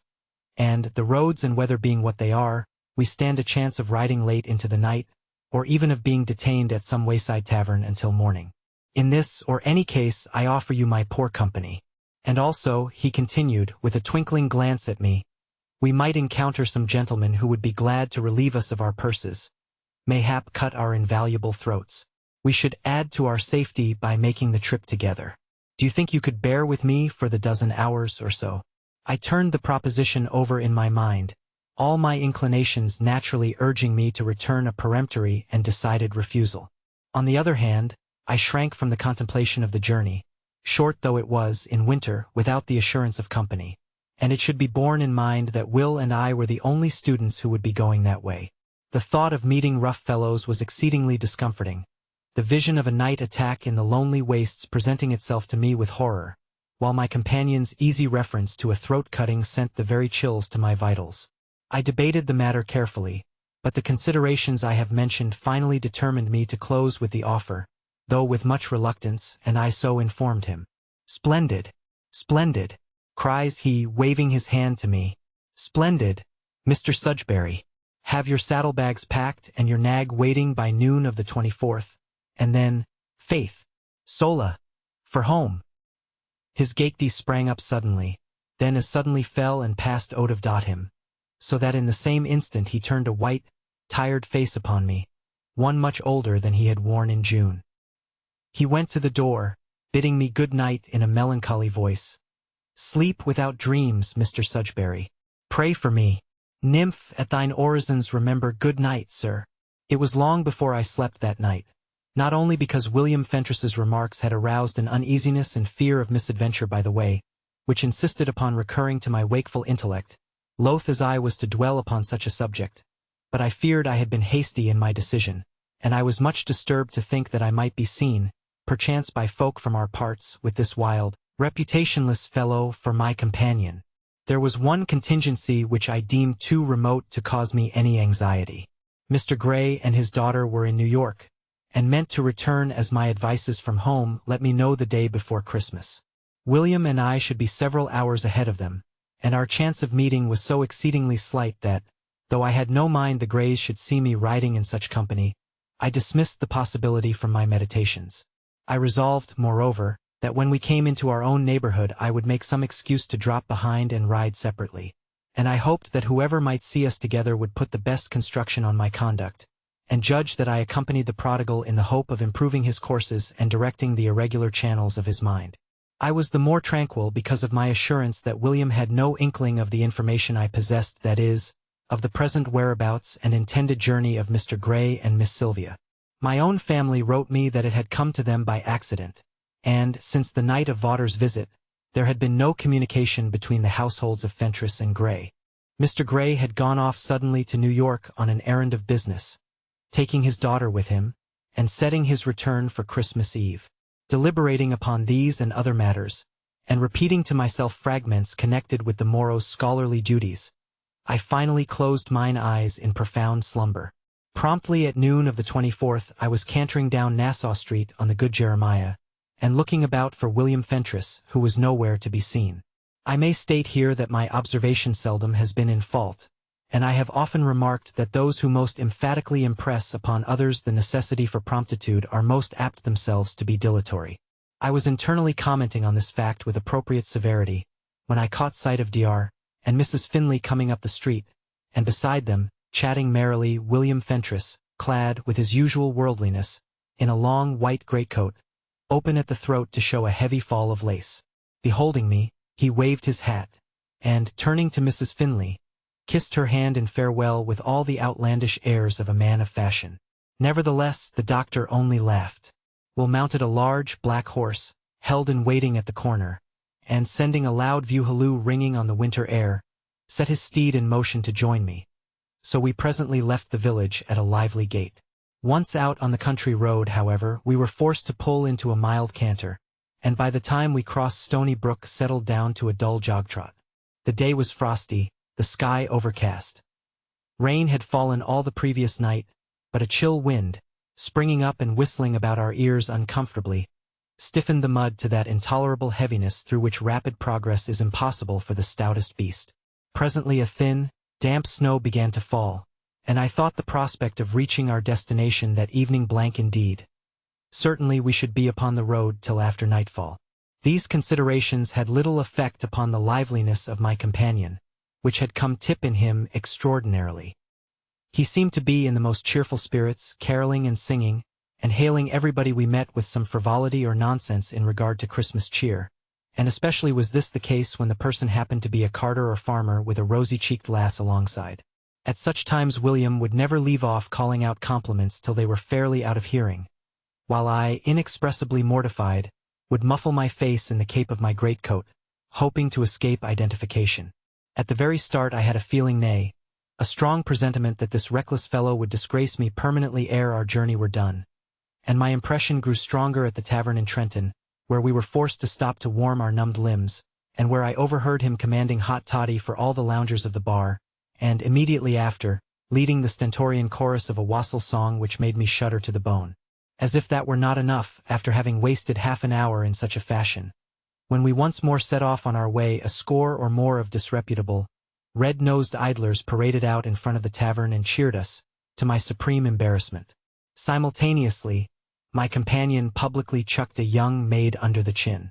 At that I covered my face completely, and, clapping spurs to my horse's sides, galloped away as fast as could be, for I had acquaintances in Trenton that I would liefer beheld me dead than in such society, or connected with these scandalous goings. The wind had increased to such velocity, shifting its quarter till it blew now in our faces, and we had squandered so much time in the town, that it was after 3 o'clock of the afternoon when we reached the ferry. Finding ourselves again in motion on the other side of the Delaware, it came on to snow very hard, and the earth being soon covered with white, the roads became more difficult than before, the drifts rendering the footing treacherous. Nevertheless, we urged forward as fast as able. I stuck my chin in my collar, and settled upon many improving subjects for the conversations which I would have by Mr. Gray's fireside. I also selected the terms in which to couch my declaration to Miss Sylvia. These matters determined, I should have turned from my musings, and, despite the unfruitfulness of the soil for good seed, should have essayed an endeavor to inculcate moral principles in the youth beside me. But whenever I opened my mouth to speak, the wind flew in so quickly as to take the words back into my throat before they were uttered. Indeed, the storm had grown fierce to such degree that Fentress now rode in silence, his face muffled up so that only his eyes showed, though ever and anon he slapped his arms about for warmth, and gave vent to ejaculations the tenor of which I gathered to be anathematical of the weather. Dusk closing in early, our journey became the more difficult, our progress slower and slower. We were nearly overcome with cold, and quite exhausted, when we reached the King George Inn, and, seeking a temporary refuge, thawed our extremities in the taproom. The landlord warned us against continuing our journey on such a night, but we ventured again into the tempest, deciding to go on to Hoag's Tavern, some 5 miles distant, where, in case there was no abatement of the external violence, we could spend the night. It had by this time grown so bitter that no covering afforded protection from the blast, and our horses stumbled wearily as they picked their way through the drifts and over the uneven ground. Darkness fell upon us with a malevolent solidity, like a black bag cast over the head. The wind howled across the fields and shrieked dismally among the trees. The loneliness of the sound, in those terrifying solitudes, would have given rise to a tremor in the stoutest heart, and caused all the idle tales of travelers waylaid and murdered to recur, with appalling force, to the most serious and scholarly mind. At last, through scudding snowflakes, the welcome lights of Hoag's Tavern shone on our view, and soon after our steeds were munching their fodder in the stable, 2 guest chambers were being aired and warmed for our slumbers, and we, divested of our boots and outer wrappings, found ourselves seated at a hot supper before a blazing fire. So far, and all well, thinks I, congratulating myself as we took our places. I hope Mr. Gray and Miss Sylvia will not be driven to put in here. That would be a malignant fortune, indeed.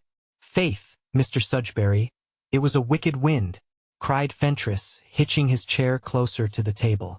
I am sure you have suffered today.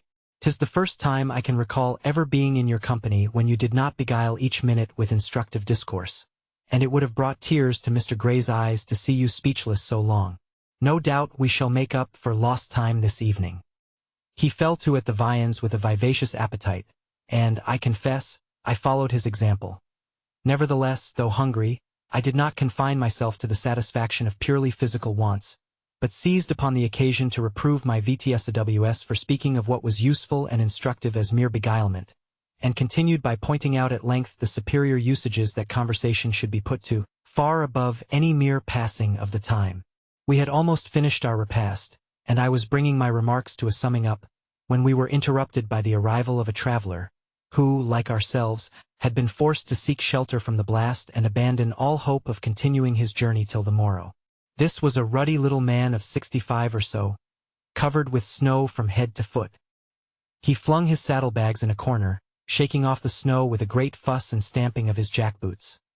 Then, in a manner exhibiting considerable flourish, he introduced himself as Mr. O'Donnell of New York, late of Belfast, traveling to Philadelphia to spend Christmas with a cousin.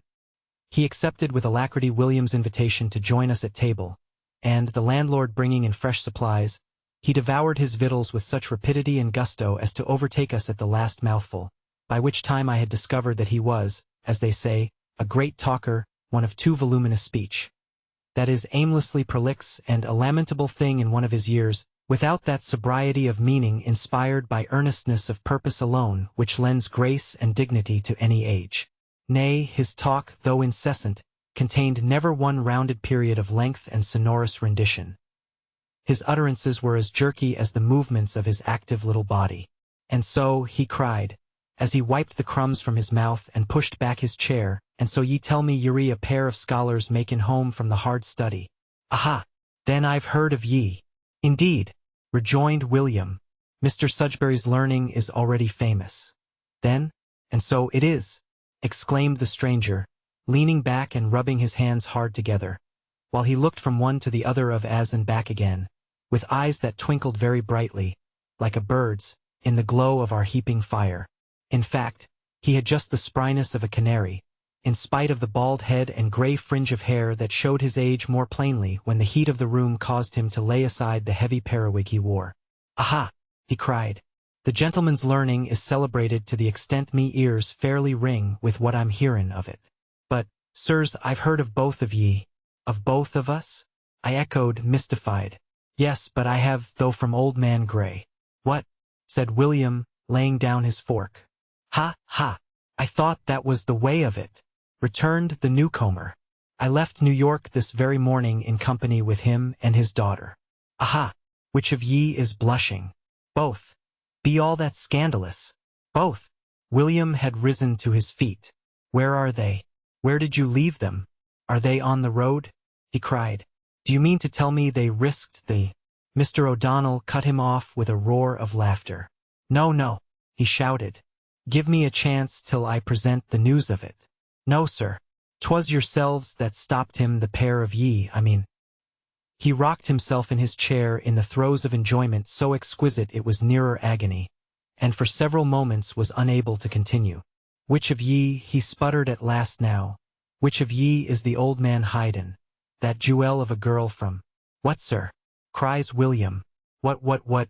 'Tis just as I'm tellin' ye, answered Mr. O'Donnell. Old Gray was for pushin' home, spite of storm and wind and all the snow in the world. He was, till we reached the King George Inn, which we did some half-hour after ye'd left it. There the landlord told us 2 boys from the college, makin' down this way, had gone on to Hogue's for the night. When old Gray heard that, he asked in a hurry was one of them a handsome, gay-lookin' rip with a wicked gray eye, and the other. Here Mr. O'Donnell turned to me with a polite wave of the hand, and again repeating and the other, was seized with a fit of choking. He scrambled to his feet and walked about the room in evident distress, gasping out, "Pound me on the back," and "Let me have it hard," with various like objurgations between paroxysms, the which instructions William, who had gone to his assistance, carried out heartily. When Mr. O'Donnell grew easier and was somewhat master of himself, he dropped into a chair, whispering weakly, with a wag of his head at me. "And the other like yourself, sir. Happen next, if you please?" asked William anxiously. The landlord told him yes, ye were, and Gray swore never another step from the place would he budge the night. That left me to come on alone. Then they are at the King George? Where else? Yes, sir, 5 miles back. The old gentleman said he didn't mind dyin' by storm or freezation. It's a comparatively sudden death, says he, and I understand it's painless and easy over. But I'll not risk worse, says he. I've borne all I will of it, says he, making use of some expressions I'll not shock ye with.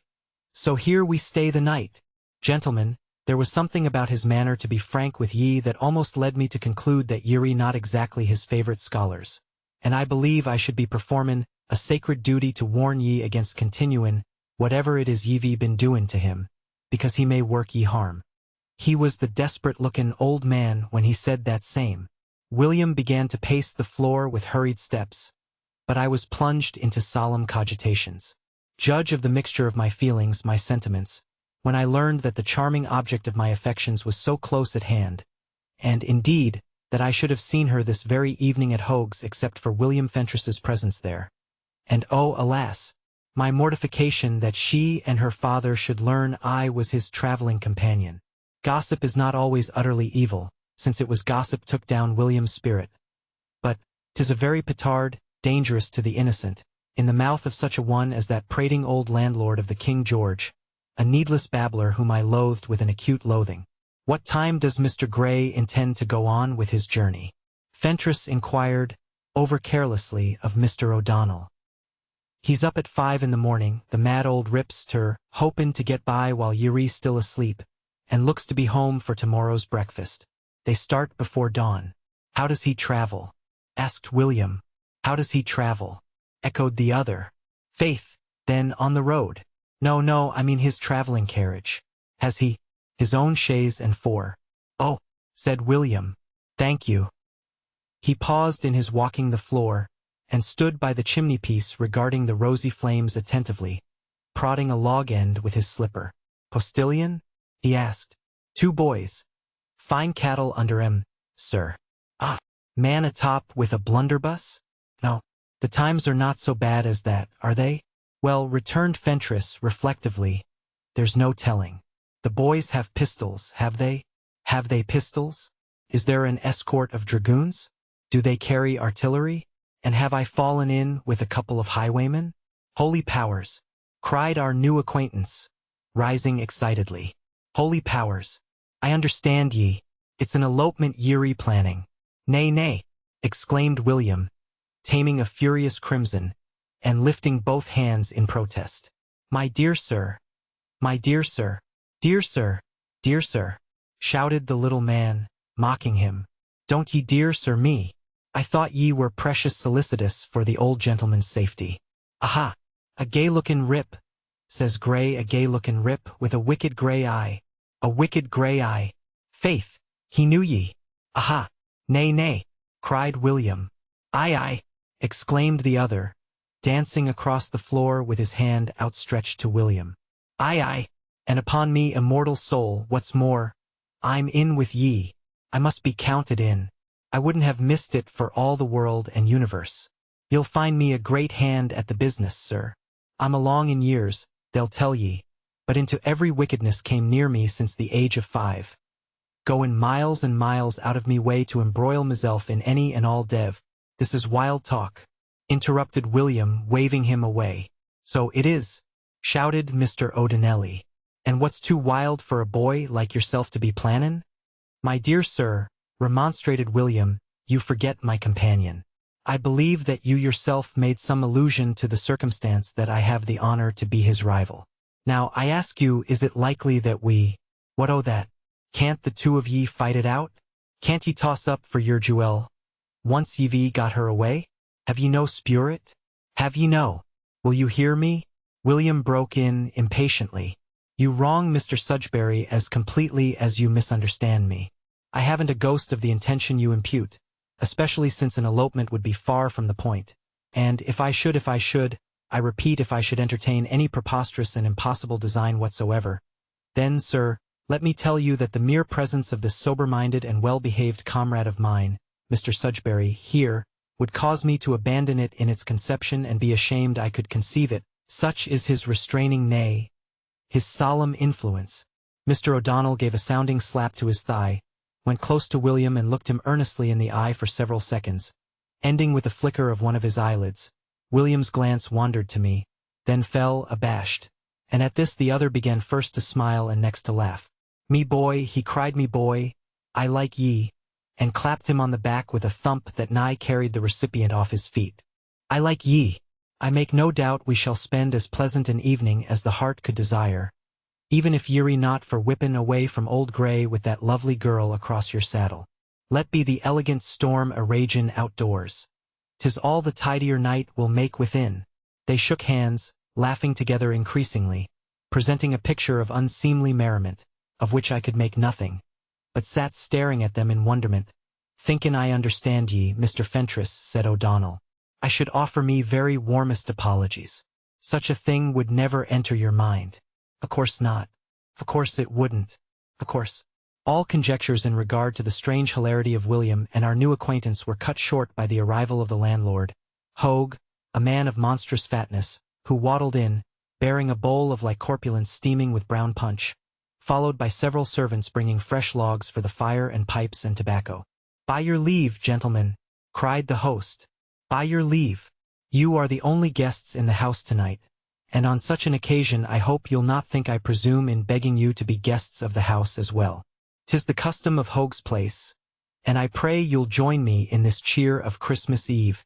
If the choice had been left to me, I should have declined the invitation, but my two companions greeted it with unmistakable favor. Mr. O'Donnell, without any words on the matter, sped toward the bowl as if he had been shot at it, filling a cup for himself before it reached the table, and launched a song upon the instant. "Then sing," he began, loudly, "good cheer to him who loves a maid. Hooroo for him who's not afraid. For her dear sake, the laws to break. We'll sing to him, and yet we say, Lord save the king and the king's highway. And I give ye the health of me new comrade in arms, Mr. Fentress," he finished. Soon, to my vast annoyance, the room was reeking with the noxious fumes of tobacco, while the rafters rang to the laughter of William, Mr. O'Donnell, and the fat landlord, as they pledged each other, and everything else under the sun, in the hot punch. Mr. O'Donnell was the noisiest little man I ever saw. He trolled forth a dozen catches and ballads of Christmas Eve, one after another, without pause, and followed them up with wanton music on a comb and paper of his own composing. He claimed, and well I believed him, for more villainous sounds I never heard. Finally he turned to me. "Come, me young Erasmus," bawls he, as though I had been a mile away. "Join the festivities. Oh, why should the harp on our green hills be silent? And why has me true love no welcome for me? Give us a toast, me joyful, or can ye sing?" "Heaven forbid," quoth I, rising, "that I should become a practitioner of levities. Why a series of noises at varying pitches should be held pleasing to the ear has always passed my comprehension. We are now rapidly approaching an age when such barbarous proclivities of the more advanced Caucasian races shall be relegated to those savages from whom they have sprung, an age which every rational intellect must anticipate with symptoms of earnest pleasure." Thereupon, the landlord, Mr. O'Donnell, and William Fentress having seated themselves, I branched into a description of the glories of the coming era. I dilated upon the achievements of scholarship, going at length into the researches of science and learning during the last 5 centuries, and after comparing our present theories with those of the ancients, deduced the results which must inevitably follow, in the future, the trend of modern thought, finally concluding with a carefully correct quotation from a work of infinite merit which exactly coincided with my own views. Let it never be denied that true learning commands respect even among the most ribald minds, for I was listened to with the most flattering attention. Fentress, gazing into the fire, appeared to be revolving my observations with profound consideration. Hogue had ensconced himself in the shadow of the chimney-piece, so that he could be discerned only dimly, but his absolute silence betokened entire attentiveness, while little Mr. 0-foot Donnell, favoring me with an extremely polite interest, sat on the edge of his chair and followed my every gesture with open mouth. As I concluded, he sprang to his feet, and, seizing a candle from the shelf, exclaimed that he must see me to my room himself. "For," cries he, "I see that ye're worn out and need rest, and our worthy landlord is so immersed in meditation, brought on be the masterly conversation with which we've been favored, that I'll just save him the trouble. Aha! 'Tis the wonderful man ye are, Mr. Sudbury. I perform a bit in the same way myself, but ye're miles and miles ahead of me. If ye talked for an hour and a half beyond anyone I ever heard before, I gathered something of your powers from what Mr. Gray said at the King George, but he didn't do ye half justice. He's too old to put it the way it should be, and, besides, his vocabulary is too small for it. It would take a young man, yes, sir, and an athlete at that, in the full possession of his faculties, to describe ye properly, sir. Indeed, sir, he went on to say, as he lighted me up the stairs, if he surpassed me wildest expectations of ye, and they were great. Then, when he turned to leave me, at the door of my room, he asked me, boy, how old are ye? 19, I returned. 19, quoth he. 19, 'tis just stupendous. 19, I'm wishin' I could see ye in your prime. Not without a higher opinion of Mr. O'Donnell, and a fear that I had done him scant justice in my first rating of him, I entered my chamber and prepared for the night. As I composed my limbs for slumber, my thoughts were divided between regret that my friends had heard of my present association with Fentress and musings on the delightful meeting of the morrow. Reflecting, however, that my mind might be better employed, I mentally repeated an oration of Cicero, in order to assure myself that, even after the fatigue of the day, my memory retained its customary vigor and accuracy. It is in great part to this diligent habit of my youth that I owe whatever reputation I enjoy today.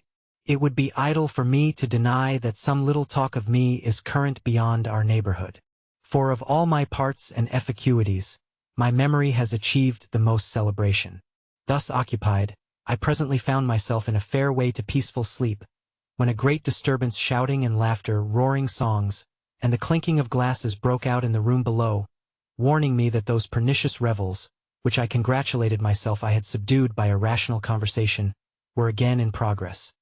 The tavern was of a shambling construction, walls and floors undeadened, whereby, the room in which the roisters sat being directly beneath me, I could not fail to catch every sound. And it was not long before my elevated opinion of Mr. O'Donnell had sunk again to an extreme low ebb, and I fell into a great pity for his cousin in Philadelphia and the people at the house he said he was on his way to visit. Nay, my meditations took a more somber turn. What assurance had I that the little man was what he represented himself to be? Was there not, indeed, at least a possibility his business might be of so dark a nature that I shuddered to put a name to it? Why had he accompanied the Greys from New York? Why had he not remained at the King George with them? Why had he pushed on down the road ahead of them? Was it, as he had represented, simply to be nearer his destination that he had braved the perils of the storm? These vague questionings and suspicions, surely not quite unjustified in relation to one who rode alone at night in such weather, were far from being soothed by the nature of the song the little man shouted amid great applause from Fentress and Hogue, who joined in the chorus. I'll now give ye, I heard O'Donnell say, I'll now give ye a favorite song of the road, and the name of it's called, The Old Bold Boy.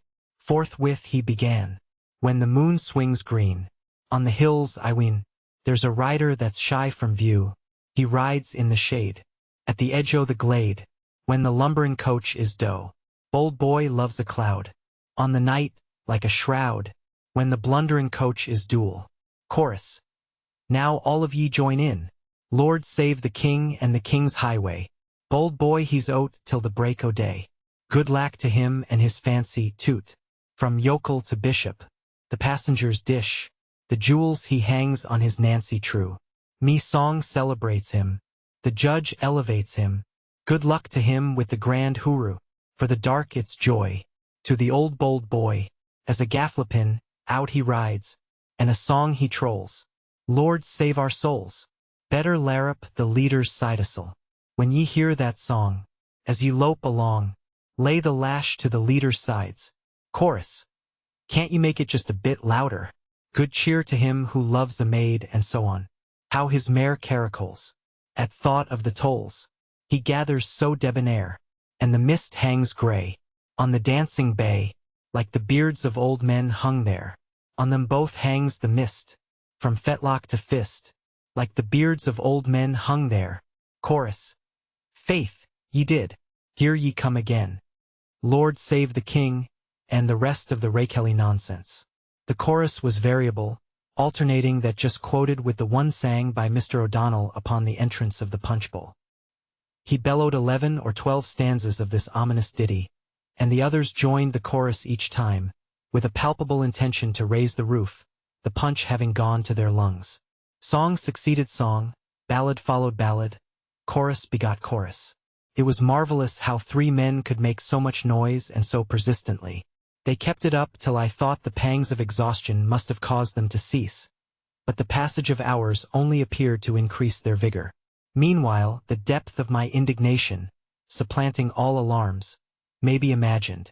For a long time I tossed from side to side, until, quite worn out with the effort to obtain relief in slumber, I lay on my couch in distress too great to move another inch. The only respite I obtained was for half an hour or so, during which the 3 held an earnest conversation in very low tones. The tenor of it I could not determine, though ever and anon they gave vent to delirious chucklings and exclamations.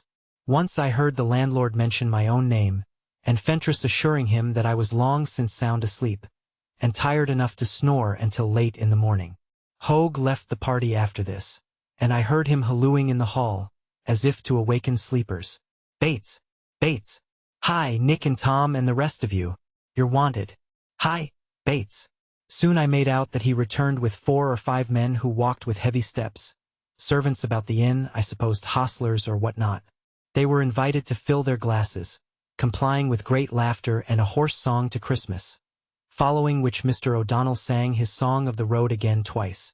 The addition of the low party to the company, and their all joining in toasts and singing, produced a hubbub which was like utterly to confound my feverish brain. At last exhausted nature claimed her own, and in spite of the goings on beneath me, I dropped into a painful stupor, not to be called sleep, but a state nearer a swooning perturbation of the whole being than slumber, and troubled by malignant visions. More as it were in dreams than in reality, it seemed a semi-quiet fell in the room below. After that a sound of feet stumbling over the whole house, in every part and division of it, and of doors flung open and slammed to. One called loudly for his boots, and Fentress's voice said, "Hush!" Another fell over a chair and cried out with vehemence. Then all was still, and I had a long dream of a battle wherein I suffered greatly. Mr. Sudbury's reckless humor. Methought I was unable to stir from the point of contact between 2 great regiments of horse, charging down on each other, while they thundered this chorus. For her dear sake, the laws to break, we'll sing to him, and yet we say, Lord save the king and the king's highway. But at the crucial moment I saved myself by waking with a jump so sudden that it seemed to stop my heart. Fear was still upon me. I found my back a creep with cold and all my being alert to unknown horrors closing in on me through the darkness. Everything was silent. I sat up in bed and listened. Bold boy, he's out till the break o' day. There came faintly to my hearkening ear the murmur, like a failing echo, of that satanic chorus, as if it came from far down the road. Good luck to him with the grand hooroo. The suspicions I had entertained of O'Donnell sprang up full-armed in my mind, bearing with them thoughts so wild that a fit of sinking, deep in my inwards, was their accompaniment. When I had mastered my emotions somewhat, I had a vivid, painful apprehension that there was a strange presence in the room, the which conception finally growing so intolerable that I crept out of the covers strategically, went to the door, and felt to see if it could be still bolted. All was secure. Returning cautiously toward the bed, I overturned a chair, fell like a church. The noise of it in the hush ran through the house in a ghastly resonance, seeming to rattle the doors of 100 empty rooms for admission. I stood stock-still, and the renewed silence was as startling as the noise had been. Then again, as I stood there, I heard the murmur of the highwayman's chorus, farther away, fainter. Me song celebrates him, the judge elevates him. I tiptoed to the window and looked out. The tempest had long since passed. The night was clear and brilliant with stars over great wastes of snow. In the distance I made out a dark patch against the vasty white, a blur of shifting shape. This blur was moving slowly, steadily northward. I peered long into the distance. My sight grew clearer, and I saw what it was. A group of men and horses.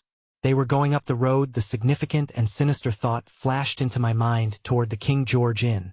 Not daring to risk a candle, I began to grope for my garments, and to get them upon me as rapidly as was consistent with complete noiselessness, shivering with unspeakable misgiving at the least rustling caused by my haste and the darkness.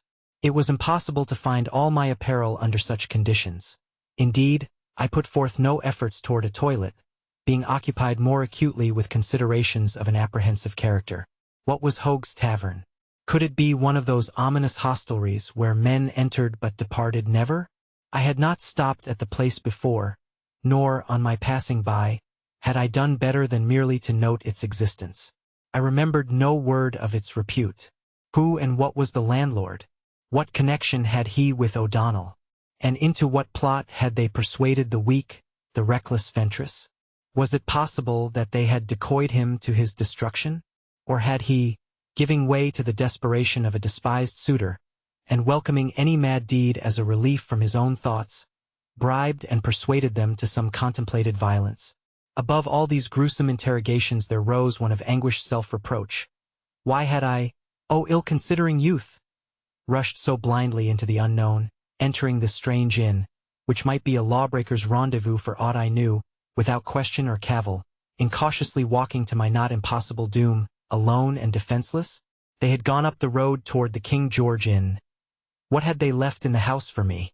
As this disquieting suggestion assailed me, I looked down from the window. It was too long a drop for safety.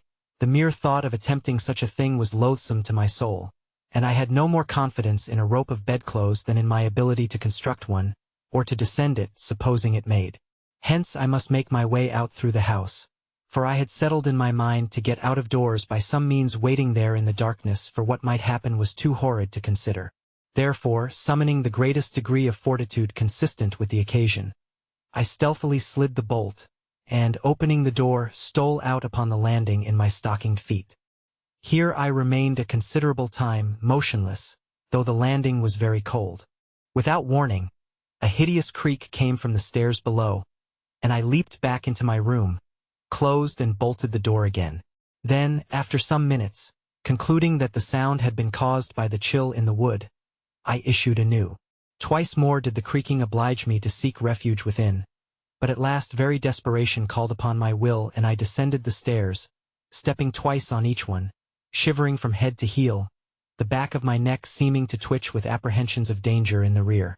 At the foot of the stairway a patch of faint light browned the black floor, falling through the open door of the chamber where the revels had been indulged. Now, employing infinite stealth, I pressed my body close against the wall in the shadow, and crooking my neck so that only the top of my head and my eyebrows might be visible to any occupant if he chanced to gaze at the spot where they appeared, which I had hopes he might not do, I spied within. No one was there. Only blank disorder met my gaze. The empty punch bowl broken on the floor, the fire a heap of smoldering ashes, the cloth stained and awry. Chairs were upset. The one remaining candle burned low in its socket.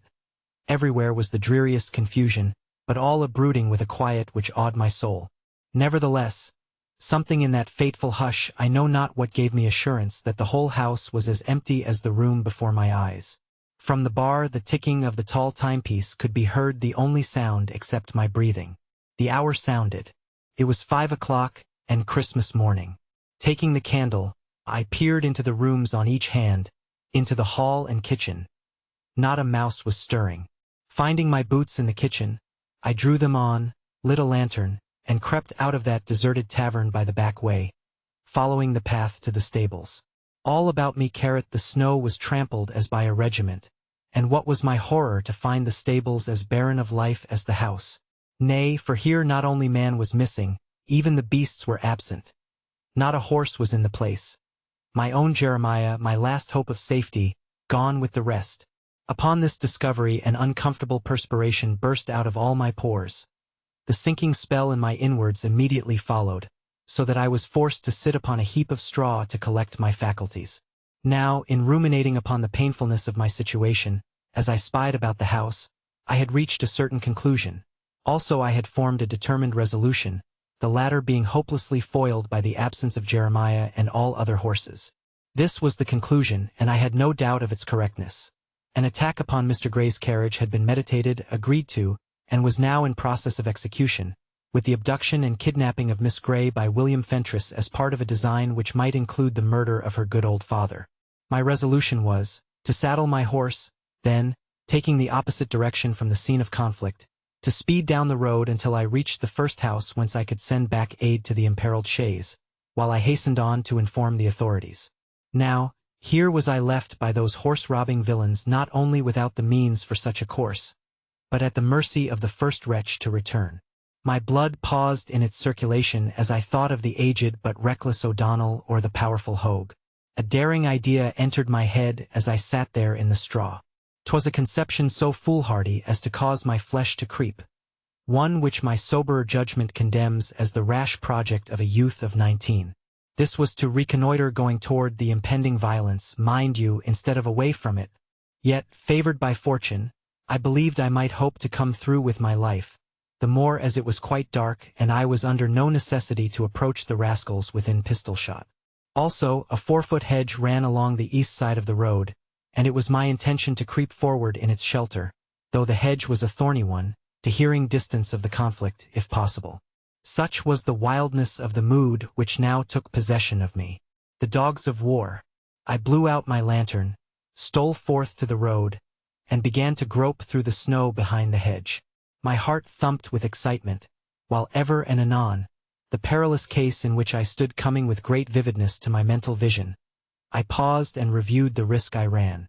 But my reckless humor returned each time, and with the low-muttered words, "It is all for Sylvia," on I pressed. My progress was slow, the snow having piled high on the hither side of the hedge, and so unevenly that several times I stumbled and measured my length in its depths, when it filled the tops of my boots and penetrated every aperture in my hastily donned apparel.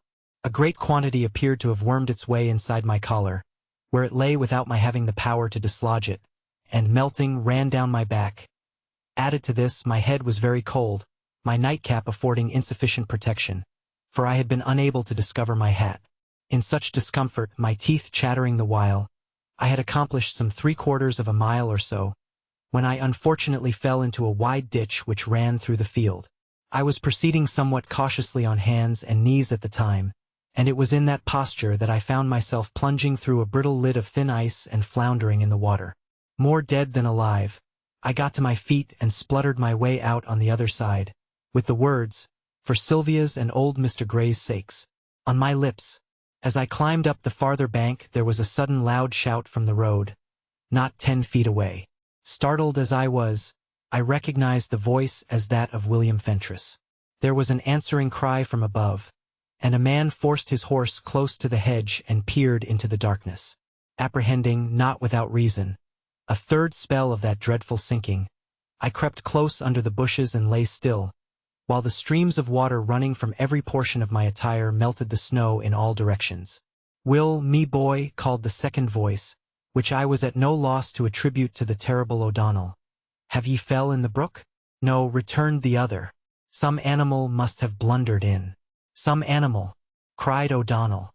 "Do ye have hippopotami wandering over the fields in this country?" "I haven't heard of it, noble captain." "I'm thinking 'twas a pair of them," went on O'Donnell, "or more like a drove, be the splashin' of 'em. Keep your eye open for a few elephants. Then, where's me mask? I'm off to take command of me merry men. Ha, ha, Captain Black Knight and his bloodthirsty crew." He set his horse in motion and cantered tip the road, while my veins stagnated at his sinister words. "Be careful of your gallant roan, Captain," William called after him. "Aha! The steed of young Erasmus," the villain yelled in return. It was too true. The Irish criminal had stolen my horse, lending his own to some other member of the band. I trembled for poor Jeremiah in such unhallowed hands, but all the resources of my intelligence were immediately required by the danger of my own situation. For Fentress, leaning over the hedge, looking for the supposed animal, presently discharged a pistol at a small bush near me. My first impulse was to cry out and warn him that I was no larking beast, but the words froze tight ere they left my throat, as the thought struck me with terrific force that William's desperation must be 1,000-fold increased by the knowledge that he had a human instead of a brute witness of his enterprise, and I saw no hope in appealing to his friendship. Nay, I feared that any declaration of my presence might render his aim only more accurate.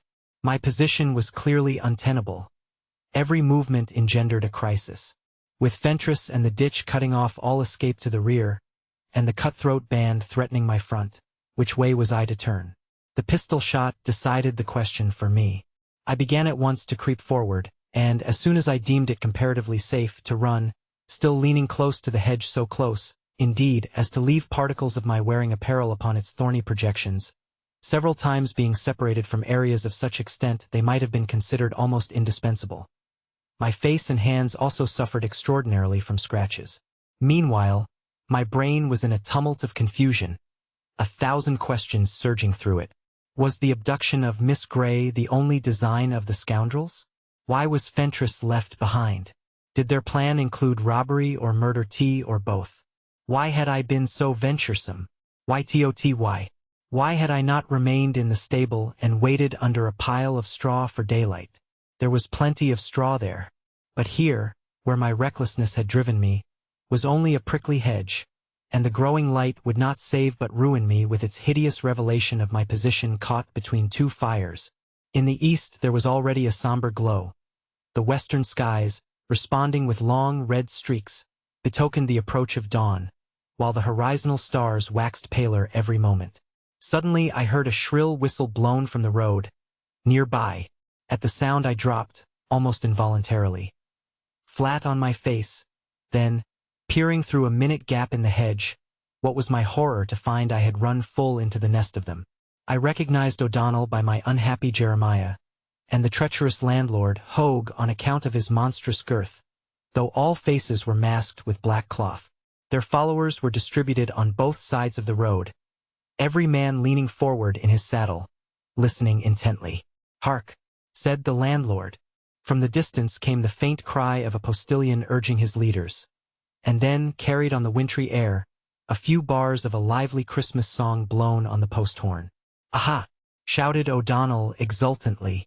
"Take your places, me knights of the road. Don't put me too much in the thick of it, Captain," whispered Hogue, plucking at the other's arm. "I'm a well-known man and easy recognized." "Stay back a bit, then," replied O'Donnell. "But ye must bear a good hand in the noise." "Trust me for that," answered Hogue, wheeling his horse about. "I'll do more than any 10 men alive." He rode over and reined in so close to the spot where I lay that I scarce dared breathe, for I could hear plainly his own asthmatic wheezing. My uneasiness was thus augmented at every turn. The man was actually almost over my head. Indeed, I could have touched his stirrup by passing my hand through the hedge without moving the rest of my body. He had an old, bell-mouthed blunderbuss across his saddle, and flourished a long cutlass, wearing no sheath that I could discover. O'Donnell, with 2 others, rode slowly forward about 30 paces. 3 more followed them at a slight distance. Then I realized that the chaise had drawn much nearer, and, though it was still unseen, we could hear it coming on at a clipping gait. As the sounds which heralded its approach fell clearer on the ear, mine heart seemed like to burst, so great was the flopping of it. We could hear the postilion caroling, and urging his horses between snatches of song. We could hear the creak of the heavy wheels over the snow, the rattle of harness, the clinking of chains. We heard the rapid, muffled hoofbeats of the 4, and now, with tossing heads, and the snow flying from their heels, they swept round a turn in the road and were upon us. There rang out on the frosty air a shout, "Stand and deliver!" To my horror, the villain O'Donnell fairly hurtled my poor Jeremiah and himself against the leaders, and his immediate followers pursued the same tactics, instantaneously launching their assault. The chaise stopped with a shock. The leaders reared. 1 boy was flung off. The plunging 4 were swung into the hedge, while the brigands of the reserve wheeled into line across the road. The second postilion, knocked from his horse in mid-act to draw a pistol, was immediately bound to a tree. But there came a shot from the interior of the vehicle. A woman's scream was also heard in that quarter, together with an expression of outraged astonishment and indignation couched in a vocabulary which caused me to shudder for old Mr. Grey's future. What followed was such a confusion and passed so quickly as to beggar all description. Suffice it to say that the ruffians who had assailed the chaise forthwith let out such a bawling and raised such an uproar and din as no mortal ever heard before. They discharged their pistols in the air, and hammered the sides of the carriage with hangers and cutlasses, keeping up a most horrid clamor and tumult the while. In all my agony of mind I found time to puzzle at such lunatic conduct on the part of highwaymen. Past my comprehension. By far the most successful at this ear-splitting was that scoundrel landlord Hogue, so near whom it was my misfortune to have made my hiding-place. He began to discharge his piece as fast as he could load, letting it off in every direction under the sun, now in the air overhead, now in the hedge within a yard of my body, so that, having no cognizance that it was not charged with ball, I gave up all for lost. And at the same time he set tip a heathenish bellowing and howling and hideous screaming and squealing, the like never heard outside a madhouse. The others, completely beside themselves with envy of his prowess, put forth their utmost powers to outdo him, and then, indeed, such pandemonium reigned there on the road, that cold Christmas morning, as would have convinced a passer-by he witnessed an orgy of Hades. Suddenly, from down the way, we heard a great cry, "A rescue! A rescue!" A single horseman came galloping up the road, the snow flying out in a cloud behind him and the reins flung over his horse's neck. He flourished a long rapier in one hand, a pistol in the other, his hat was blown off, and his cloak flapped like a black wing with the speed of his coming. "Hold, curs!" he thundered. "Tarn, dogs, and meet your doom!" Then, discharging his pistol, he flew into the dark mass of combatants about the chaise. It was William Fentress. With the advent of William the uproar redoubled. A more furious clashing of steel and sound of buffeting, combined with gruesome shrieking and heart-rending groans, was not heard at Blenheim when the French and English horse met by the tens of thousands. Up and down the road, across and over, all round the chaise, the combat raged, with the horrible and prodigious noises ever increasing, while inside the vehicle old Mr. Grey never once ceased from his frightful profanity throughout the engagement. 1,000 cries pierced the ear. "I'll have it you, then! Back, Sir Lionel, back!" and the like, so, "Caitiff! No quarter!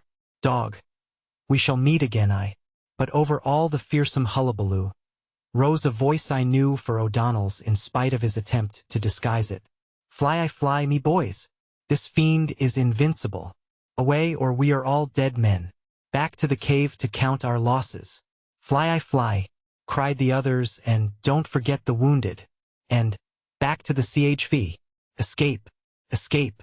They wheeled about with a great clatter and screams of fear.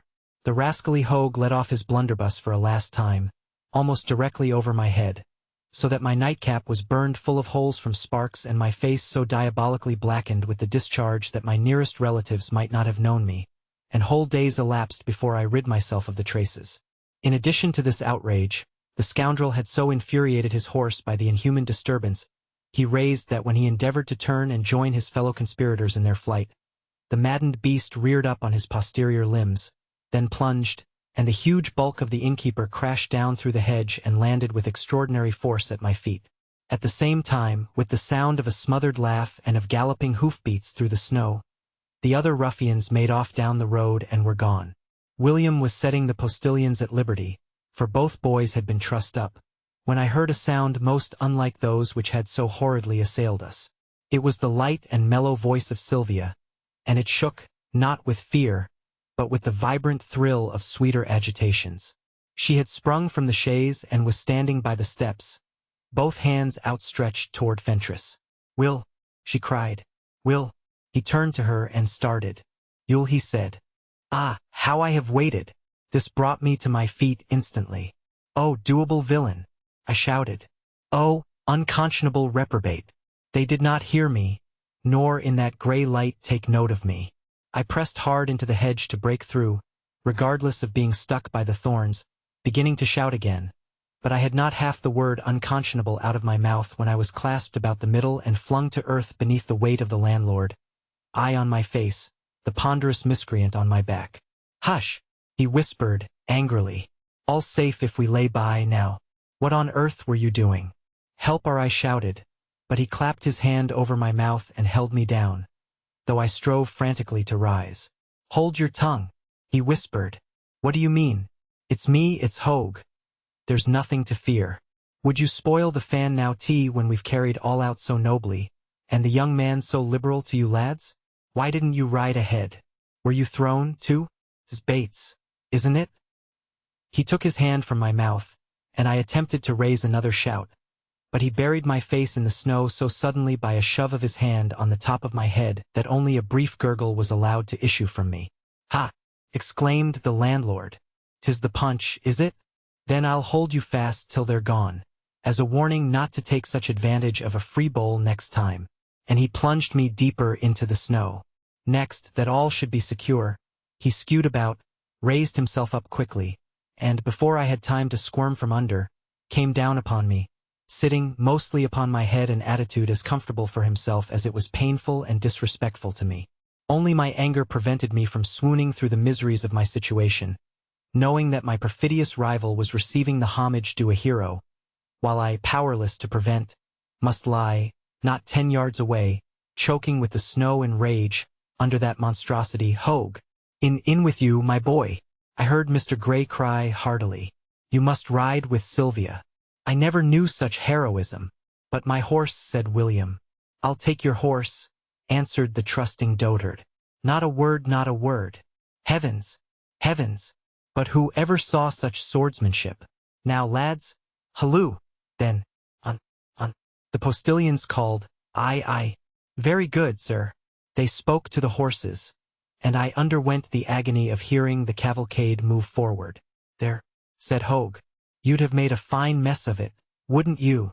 You ought to be whacked for risking a betrayal of the gentleman. And if you're forgiven, it'll be for the day's sake, and because of the royal Christmas Eve at Hogue's." A prodigious chuckling shook its way through all the puffy flanges of his person. "Ha, ha! Of all the wild nights I ever spent. But the fun of it! Ha, ha! Oh, law me! Hark! So, then, they're gone," he continued, as the noise of the chaise grew fainter in the distance. "There, you may get up, Bates." He slowly removed himself from me, but did not rise. Instead, he merely rolled over to the hedge in a burst of laughter. "Bates!" he cried. "Bates! If you was only sober, and intelligent when sober, the fun of this night would be the death of you, as it's like to be of me. That mad rogue, that young Fentress, who but one like him, and that ripping, tearing, rearing old O'Donnell, who but such as them could ha' thought out and performed such a plan. And old Gray, did you hear him in the chaise? Did you hear oh ho ho ho? Oh law me! Ha, ha, ha, ha!" I brought his roaring to a sudden end. The cutlass he had carried during the engagement had spun over the hedge ahead of him when he fell, and no sooner did he release me than I made myself its master. This done, I came and stood over him, my indignation too great for utterance. I looked down at the shaking, shouting mass of flesh with no more fear of it than of a kitten. For now, at last, I understood the heinous plottings of the night.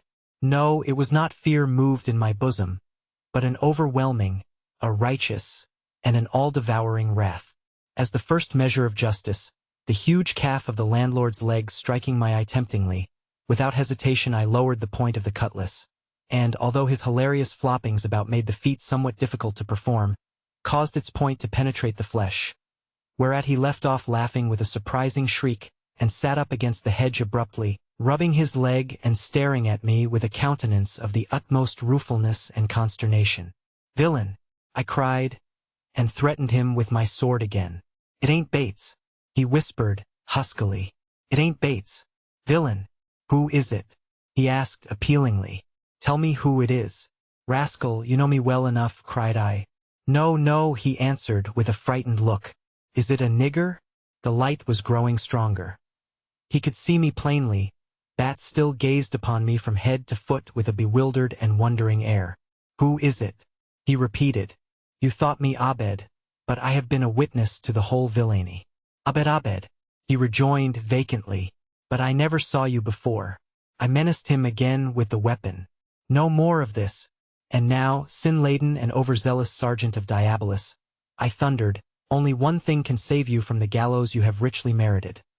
That is my intervention, contingent upon your public confession, as I direct. Nor, if you refuse, shall you know mercy or mitigation." His eyes protruded from their sockets and his hands went up over his head as high as his fat arms could lift them. "Lord deliver us," he gasped. "'Tis Mr. Sudbury." There came one shrieking justice. The day was coming on broad and clear as the landlord and I went down the road toward the inn. He walking a pace in front, tender compulsion of the cutlass, and limping somewhat, partly from soreness and partly because he grew more and more loath to proceed, while ever and anon he turned a look of pleading over his shoulder. "But, Mr. Sudbury," quoth he, "it was only after," whereupon I would cut him off sharply and threaten him in flank with the cutlass. Thus I drove him on, and I did not forget to improve the time by delivering a severe discourse to him upon the end of the wicked, pointing out the evils of punch drinking with loose companions, and the pitfalls that besiege the unwary who listen to the counsels of the dissolute. At first he had been prone to uncontrollable gusts of laughter every time his eye fell upon me, or whenever I sneezed. The latter affliction frequently convulsed my person, for my souse in the brook had given me a violent cold in the head, the which likewise engendered a difficulty of enunciation, so pronounced that I was forced to render all sounds of M and N as though they were B and D, a circumstance I mention out of a fear that some might fail to comprehend the total of what was inflicted upon me that night, but not here to be transcribed lest the potency of my utterances be lost in confusion. Long before I finished, the landlord had grown sober and plaintive near to the point of tears. "Oh, that punch!" he exclaimed, shaking his head ruefully. "'Twas it led me into this business. Never again will I touch a drop of punch." "Ah, but surely you don't mean—" "I don't mean," I cried, hastening him on with a whack from the flat of the cutlass. "I don't mean. You will see. Meanwhile, you are going straightway with me to Mr. Gray and his daughter, or I hale you before the nearest magistrate on a charge of attempted robbery by force and arms on the King's highway." He was red by habit. Now he became sickly yellow and remained so. "Law! Law! 'Twas but a hodgepodge of a jest. What harm in the world was in it, Mr. Sudbury? Now, why disgrace Mr. Fentress, and belike ruin me and my house, for this little confession or the gallows?"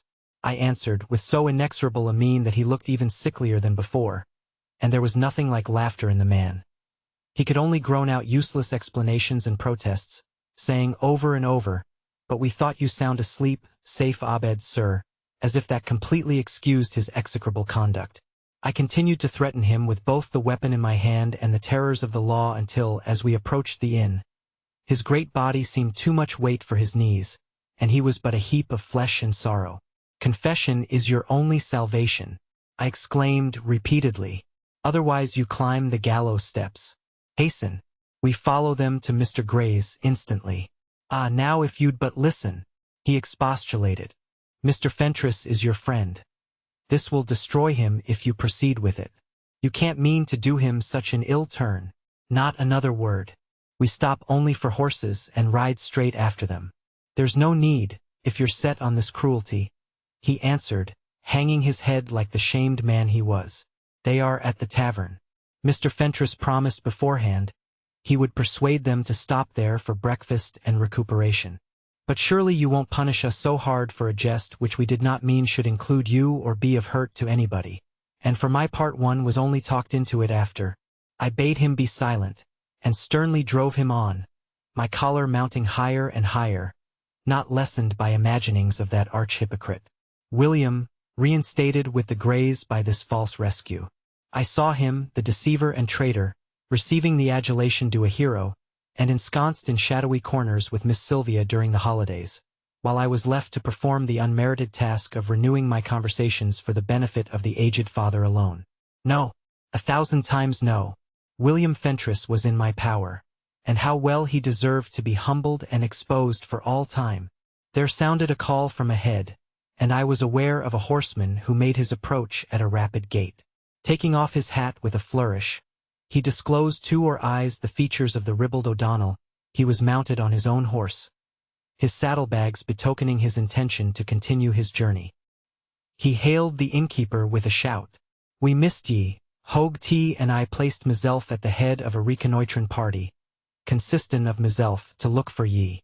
Saints and martyrs, what black tatterdemalion have ye there?" He squinted his eyes and stared at me, astonished. "Are ye captive to a blackamoor? Or are ye just Tawin, a gentleman got up for a masquerade?"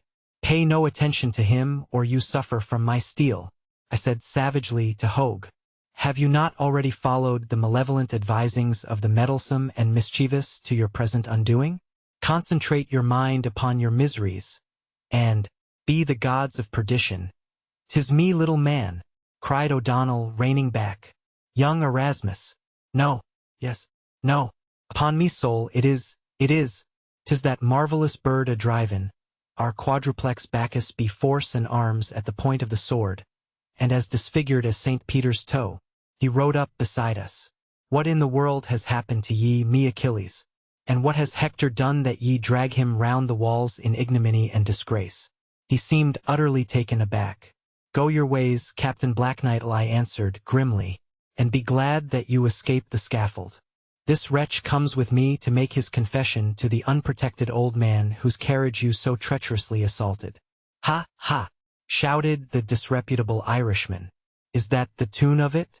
And so ye weren't Abed, after all, me little Achilles?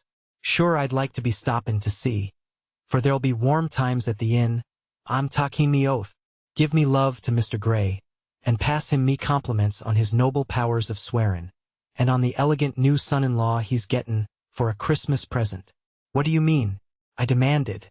"Sure, one of ye is bound to be selected," he answered, "and I'm thinkin' that same'll take place this very mornin'. Good lack to ye both," he concluded, and God help the old man. Deigning no reply, I ordered Hogue to march on, offering him, if he did not, a thwack from the cutlass, but the Irishman urged his horse across our path. "Beggin' pardon for me interferin' disposition," he said. "Landlord, me reckonin' is paid. And man, do ye want a rescue?" Hogue only shook his head gloomily. "Then I wish ye a Merry Christmas," cried O'Donnell, wheeling about. "Come to see me when ye visit New York, Mr. Sudbury. I've some friends there that I wouldn't have miss ye for the world. Merry Christmas, the merriest Christmas that ever was to ye both." With that, laughing in utter shamelessness, he rode away. I looked to see him stop at the inn to warn Fentress, but we were now close on. He appeared to think better of it, so, with a wave of his hand, he clapped heels to his horse's sides and was gone. Smoke came pouring out of the chimneys of the tavern. Ruddy fires shone through the window panes, and in the stable-yard Mr. Gray's chaise, with most of the varnish knocked off, stood waiting, while the horses were being led to and fro. As we entered the main door I saw that everything had been made bright, clean, and cheery. A smug barmaid stood ready to courtesy. Men-servants bustled in and out, bearing steaming dishes, or ran here and there with fresh logs of firewood. For the knaves had learned their lessons well, and, in spite of the absence of their master, had fled straight from the assault to the inn, where, no doubt, they had greeted the traveler's tale of the attack with the neatest innocence and wonderment. The landlord exhibited an almost violent reluctance to go in, but I overcame his objections with another reference to the law and his own crime.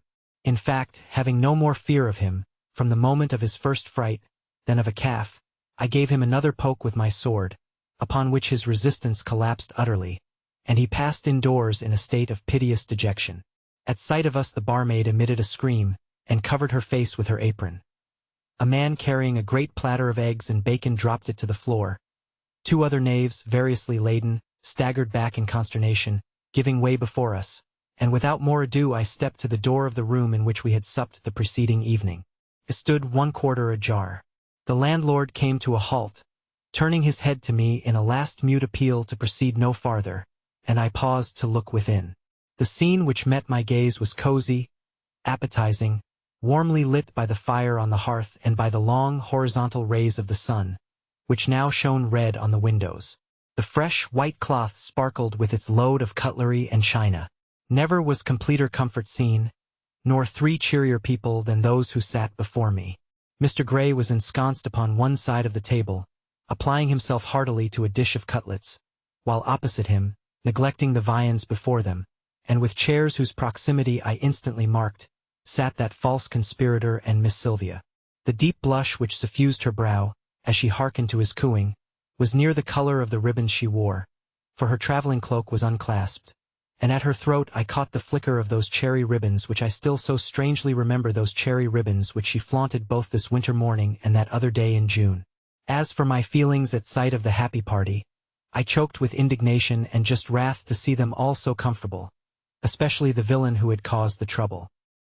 He looked as fresh and neat as if he had just risen from an honest slumber on a Sabbath morning, while I, for his sins, must needs present a mere wreck to the familiar eye.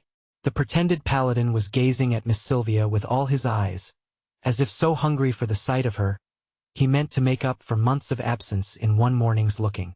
Although I saw that attitude for but an instant, it had this in it, and more something which brought me to the immediate conclusion that I had arrived no better than just in time. A half-tremulous smile was on his lips, the smile of a man who sees coming to him only a moment or an inch away the greatest happiness of his life. My indignation became so unbearable that I could but reach out and prod the wretched Hogue again, which, as it came upon him unexpectedly, caused him to give forth a vehement cry of misery. Then I flung the door wide open, urged the wailing landlord before me by flagellations with the flat of my cutlass, and stood upon the threshold.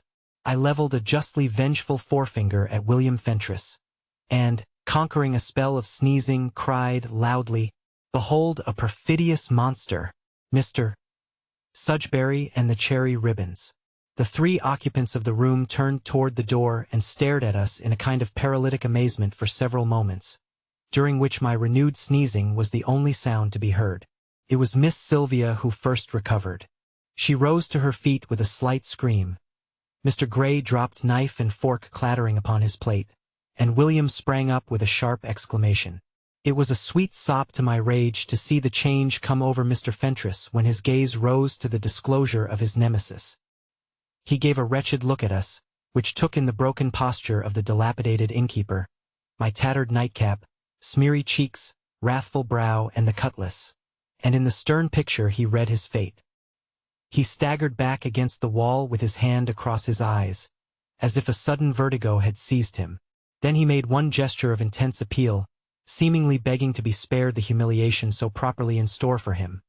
But as he saw the uselessness of it, his arms dropped to his sides, and he stood, with head fallen and shoulders bowed, like one already condemned and lost. I advanced into the room with a solemn tread. "What is this?" gasped Mr. Gray. "Another robbery? Behold a perfidious monster," I repeated, still pointing at William Fentress across the table. At the sound of my voice, Miss Gray shrieked aloud. "Heaven defend us!" exclaimed her father. "'Tis that Sudbury." Miss Gray fell back in her chair and covered her face with her hands.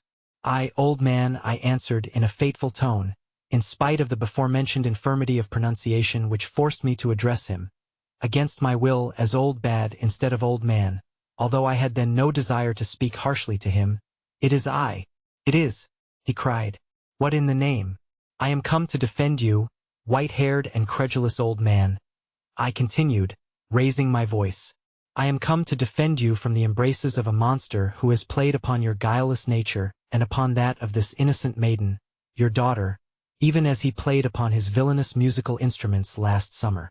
I am here to expose the wiles of a traitor who has caused you to imperil your soul by your profanity, and who, by unheard-of trickery, has sought to reopen the sacred portals of your household, entrance to whose honored precincts a persistent misconduct had so justly forfeited." Instead of making any direct reply, the old gentleman stared at me with goggling eyes. He smote the table a blow with his fist so that the plates jumped and clattered. "Jeremiah and the prophets," he cried. "It was born in him. I hope this tribute may have been not altogether undeserved, a real talent for the proper spoken or written rendition of thought being always to some degree native. At all events, I did not stop to acknowledge it at the time. Instead, I again leveled my finger at the completely confounded Fentress. "Do you know what this arch-villain, this arch-hypocrite, perpetrated upon you during the watches of the night? Know what he did for us?" exclaimed the old gentleman warmly. "I do know. For God's sake, take off your nightcap. I do know what this gallant, this heroic youth has done for us. Nay, quoth I, he saved my life and Sylvia's, too, and our purses, besides, at the risk of his skin. Nay, quoth I, he rescued us from the largest and bloodiest band of brigands that ever took the road. Know what he did for us? Nay, quoth I. Nay, echoed Miss Sylvia, her eyes sparkling exceedingly. Do you mean to deny his heroism? He scorns a reply and has little need to make one, seeing that my father and I were witnesses to what he did. So, nay to your heart's content, Mr. Sudbury. Here she laughed, then went on somewhat breathlessly. But there was a question he might have answered long ago, yet would not until this very morning. Can you believe the wretch would be so proud? He was determined not to satisfy me upon it till I put the question to him myself. And that was because so he swears because, when he came to tell me without questioning, I refused him the chance and ran off to ride with you instead. Now, see if you can help me to discover whether or no I believe this answer of his. Mr. Sudbury, she laughed again, though, of course, 'twas a very minor point, and I never cared about it or gave the affair any consideration. The impertinent declares that when they shouted for his toast at that wicked supper in town, he would not pronounce a lady's name where some were in wine, yet would not, so he farther swears, still laughing. She blushed the deepest I ever saw, would not drain his glass to any but one, and so took for his toast the name of that one's favorite color.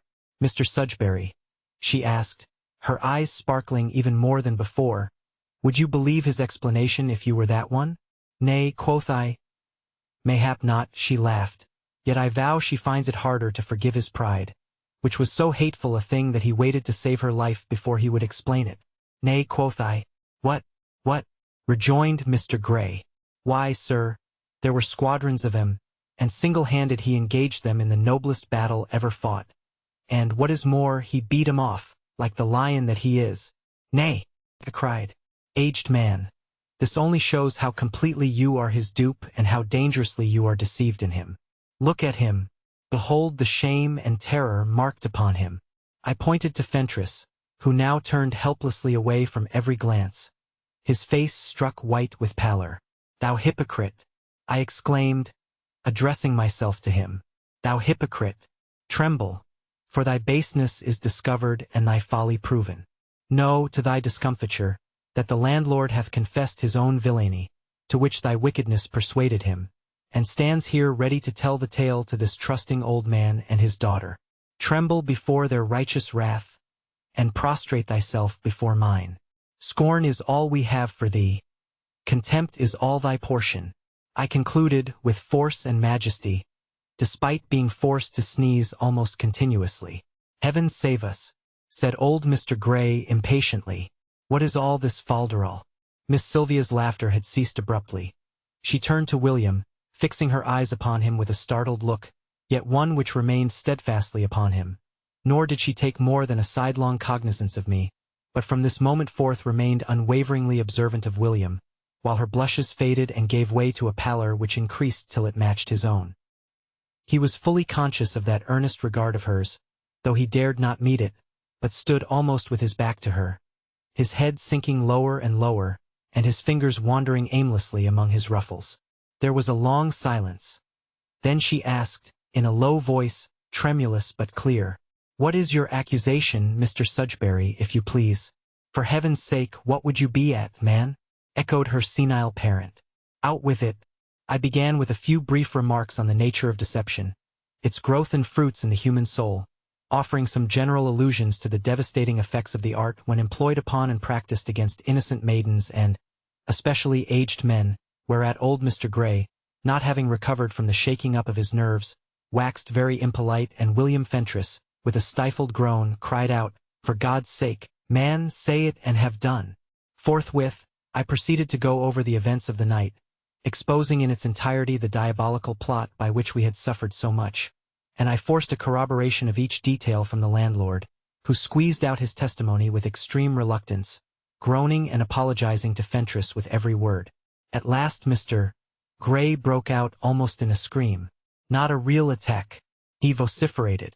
"No genuine battle. You are mad. Sudbury mad as the worst in Bedlam. Why, sir, the swordplay was magnificent, and it sounded like a dozen blacksmiths hammering upon 4 anvils apiece.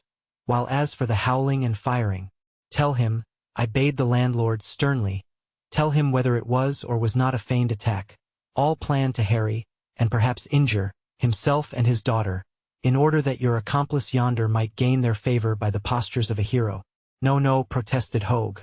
"There was no chance anyone should be injured or hurt. And as for Mr. Fentress, why, it was a wild thing to do, I admit, but everyone who is acquainted with him or his reputation knows very well that where the danger is real, he is there to confront it twice as soon as answer the question and no more. Was the attack feigned, and was it planned by yon crestfallen youth? No more by him than by Mr. O'Donnell now. Nay, I think Mr. O'Donnell did more. Was it a feigned attack?" I interrupted, wrathfully. It was real and genuine, then you were taken red-handed, and it is a case for the law, and you may know the end of that for you. Answer the question." "But the swordplay," Mr. Gray began. "Undeceive this trusting man," I commanded. Well then, said Hogue, with a piteous glance at William, it was only a jest. We no more than made a noise once we had the chaise stopped, and Go on, sir. As for the swordplay, it was just 2 up and 2 down, and the shooting was only powder and no ball up in the air too, and— Enough! I exclaimed. And now, thou discovered reprobate, I addressed myself in conclusion to Fentress, thy perfidy is known to all. Go. Hide thy head in some obscure place where repentance may avail thee. Go in shame and discomfiture, and presume not to return where the eyes of this old man, his daughter, or myself shall again behold thy deceptions, or our ears be assailed with thy lies. Go. There was silence. Mr. Gray, dazed, with purple face, sank into a chair, breathing hard. The landlord was staring at the floor with an uneasy, hangdog look. I stood with folded arms. Miss Gray, still looking steadily at my defeated rival, spoke again in the same low, clear, tremulous voice. Is it true, Will? She said. For once the fellow's impudence had utterly deserted him. His chin was sunk in the lace at his throat. His pallor had given way to the fiery blush of shame. His hand trembled at his side. A discovered trickster has 10 times the anguish of a detected criminal, and the hopelessness of this one's attitude bespoke a pain which was the fit punishment for all he had done. After a long pause, he said brokenly, Yes. Why have you done it? She asked. He turned toward her and, without speaking or even raising his eyes, lifted his hand toward her in a slight, uncertain gesture, and then let it fall. Oh! She exclaimed, as sure of his meaning as if he had spoken. You dare to tell me you did this for me? You chanced killing the horseboys. You ruined my father's chaise and his hope of salvation according to Mr. Sudbury. You risked frightening me to death and nearly did it. Behold the condition to which you have brought your confederate, the landlord, and look at what is left of Mr. Sudbury. As for yourself, you took the chances of what has happened to you, detection and disgrace. Mr. Fentress, do you dare to ask me? She cried, raising her voice, do you dare beg me to believe that you have committed these atrocities for me? He tried to speak but could not. He only lifted his hand again, despairingly, and dropped it to his side. You must tell me better than that, said she, going very close to him. He raised his head and met her eyes humbly, wretchedly. For once not an ounce of jauntiness was left in him. Every vestige of his gay bearing was gone. Even desperation had vanished, and only despair remained. My vigilance had brought him, at last, to the titter humiliation he deserved, and he afforded a spectacle wherein I read some pleasurable things for myself, as well as a warning example to the frivolous. Yes, he answered finally, his voice shaking, I did. I would have done more than that and shall if I get the chance. At this point, precisely, occurred the most astonishing event of my whole life. It happened with a necromantic suddenness that caused me at first to think my eyes gone wrong, reproducing a distorted and unreal vision. For all at once, the cherry ribbon seemed to lie on William's shoulder.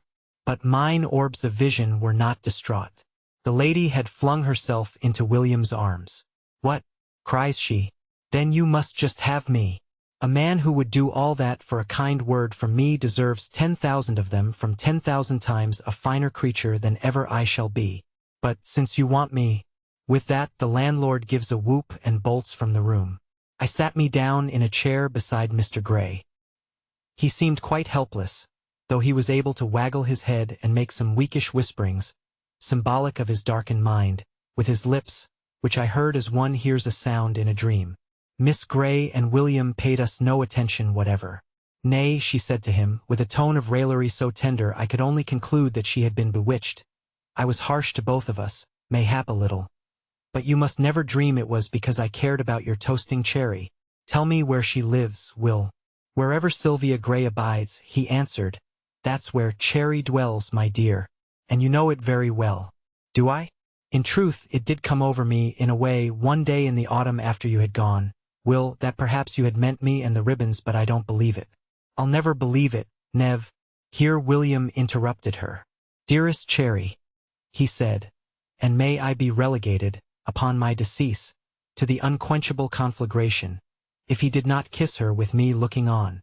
Her father was there, too. I pondered upon her words. She said he must have her because he had done so much to get her. Now I had lost my sleep. I had spent half the night crawling on hands and knees through the cold snow, falling into ditches and nigh drowning, devastating my every garment on a prickly hedge. I had been shot at once as a hippopotamus, and later fired into at close range, my nightcap burned full of holes, and my face blackened as a Negro's by the discharge of a bell-mouthed blunderbuss. I had been choked, gagged, and buried in snow. The heaviest innkeeper in the colonies had leaped hither and thither upon me and had sat for a long time on my head. Heaven knows what I had not borne for her that night, and yet she said that William Fentress had done so much to get her. As I have said, there are some questions upon which the final dictum can only be, I do not understand. Thus it was in the present instance. The whole affair was so incomprehensible as to bring about a sort of dizziness in me. The inexplicable pair turned to us at last. "Merry Christmas, gentlemen," cried Fentress, while Miss Grey greeted both her father and me with a smile of incomparable sauciness. "We forgot you were there," said she. I rose. "William," said I have one favor to ask you. It is that you will tell me why you desired my society on this journey."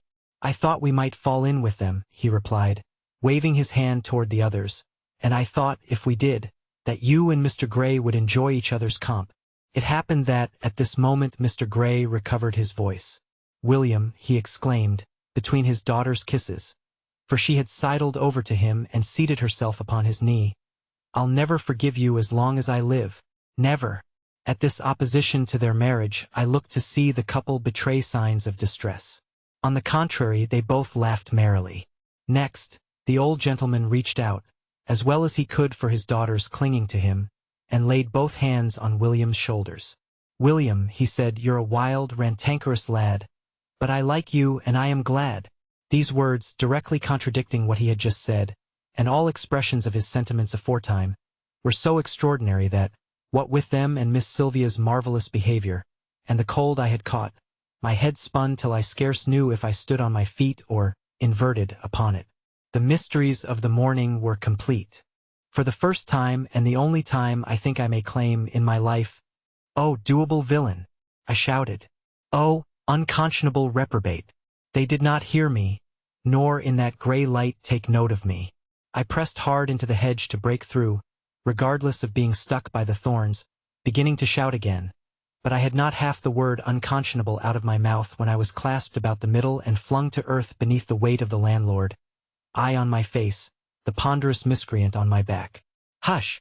he whispered, angrily. "All safe if we lay by now. What on earth were you doing?" "Help her," I shouted, but he clapped his hand over my mouth and held me down, though I strove frantically to rise. "Hold your tongue," he whispered. "What do you mean?" "It's me, it's Hogue. There's nothing to fear. Would you spoil the fan now tea when we've carried all out so nobly, and the young man so liberal to you lads? Why didn't you ride ahead? Were you thrown, too? It's Bates, isn't it?"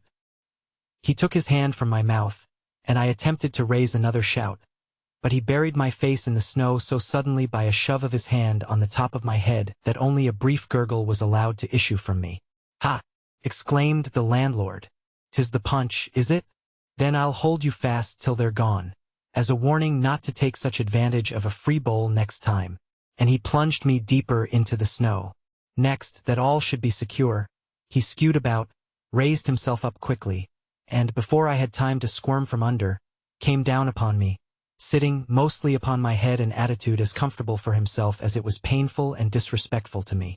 Only my anger prevented me from swooning through the miseries of my situation, knowing that my perfidious rival was receiving the homage due a hero, while I, powerless to prevent, must lie, not 10 yards away, choking with the snow and rage, under that monstrosity. "Hogue!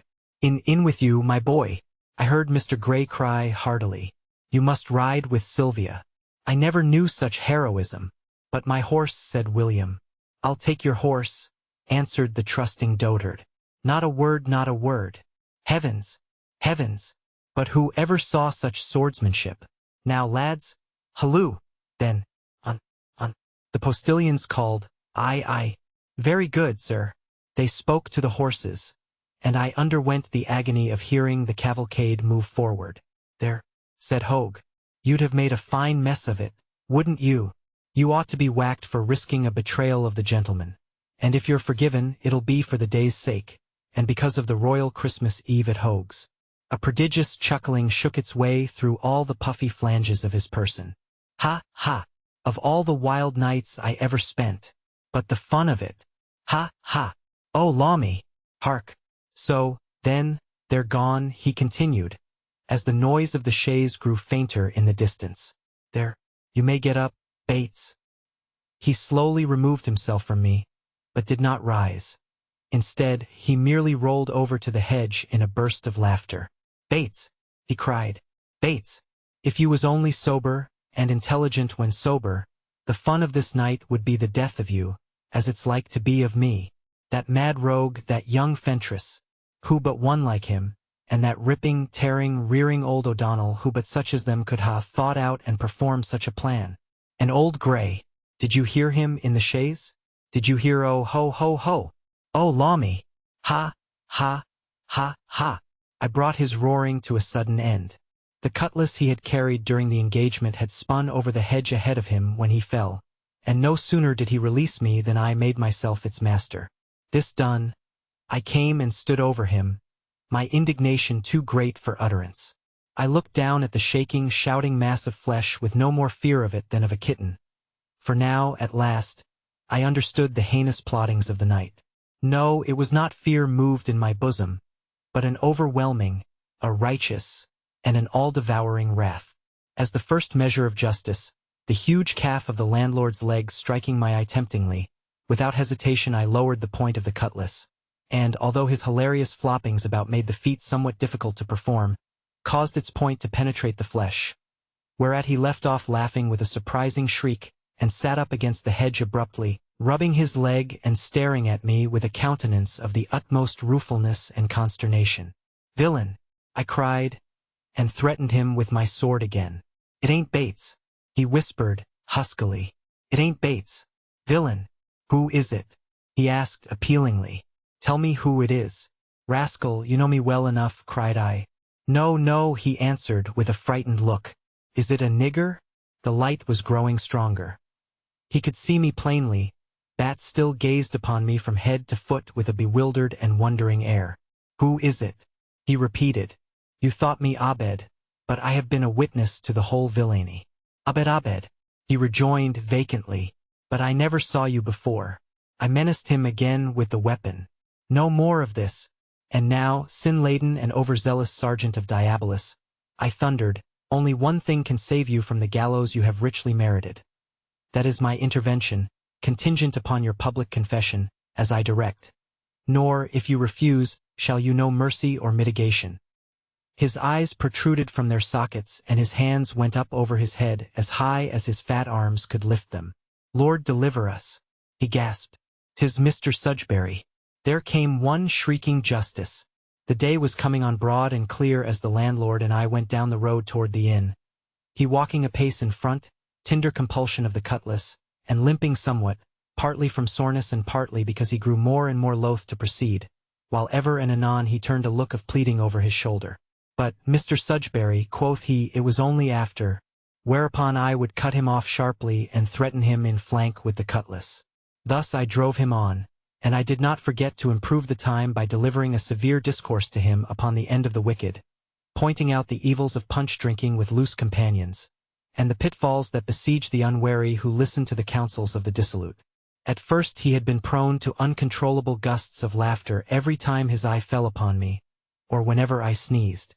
The latter affliction frequently convulsed my person, for my souse in the brook had given me a violent cold in the head, the which likewise engendered a difficulty of enunciation, so pronounced that I was forced to render all sounds of M and N as though they were B and D, a circumstance I mention out of a fear that some might fail to comprehend the total of what was inflicted upon me that night, but not here to be transcribed lest the potency of my utterances be lost in confusion.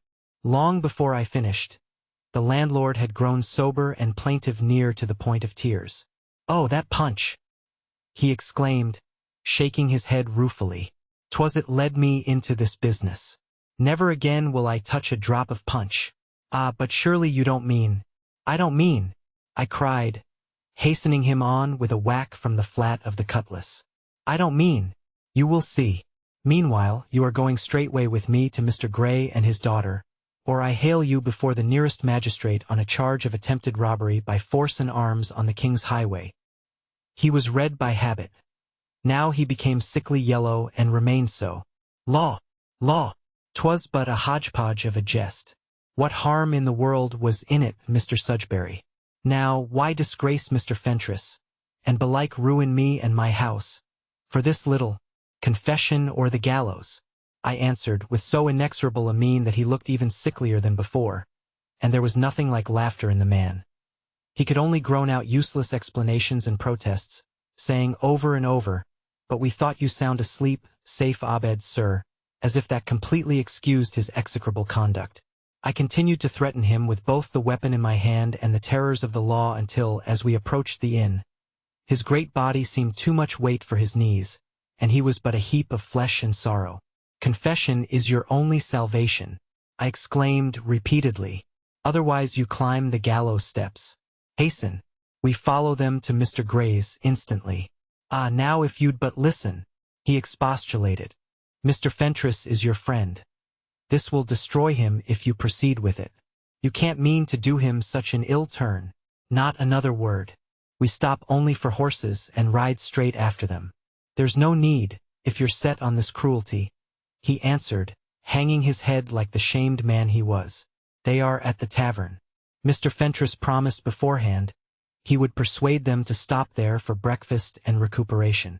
But surely you won't punish us so hard for a jest which we did not mean should include you or be of hurt to anybody."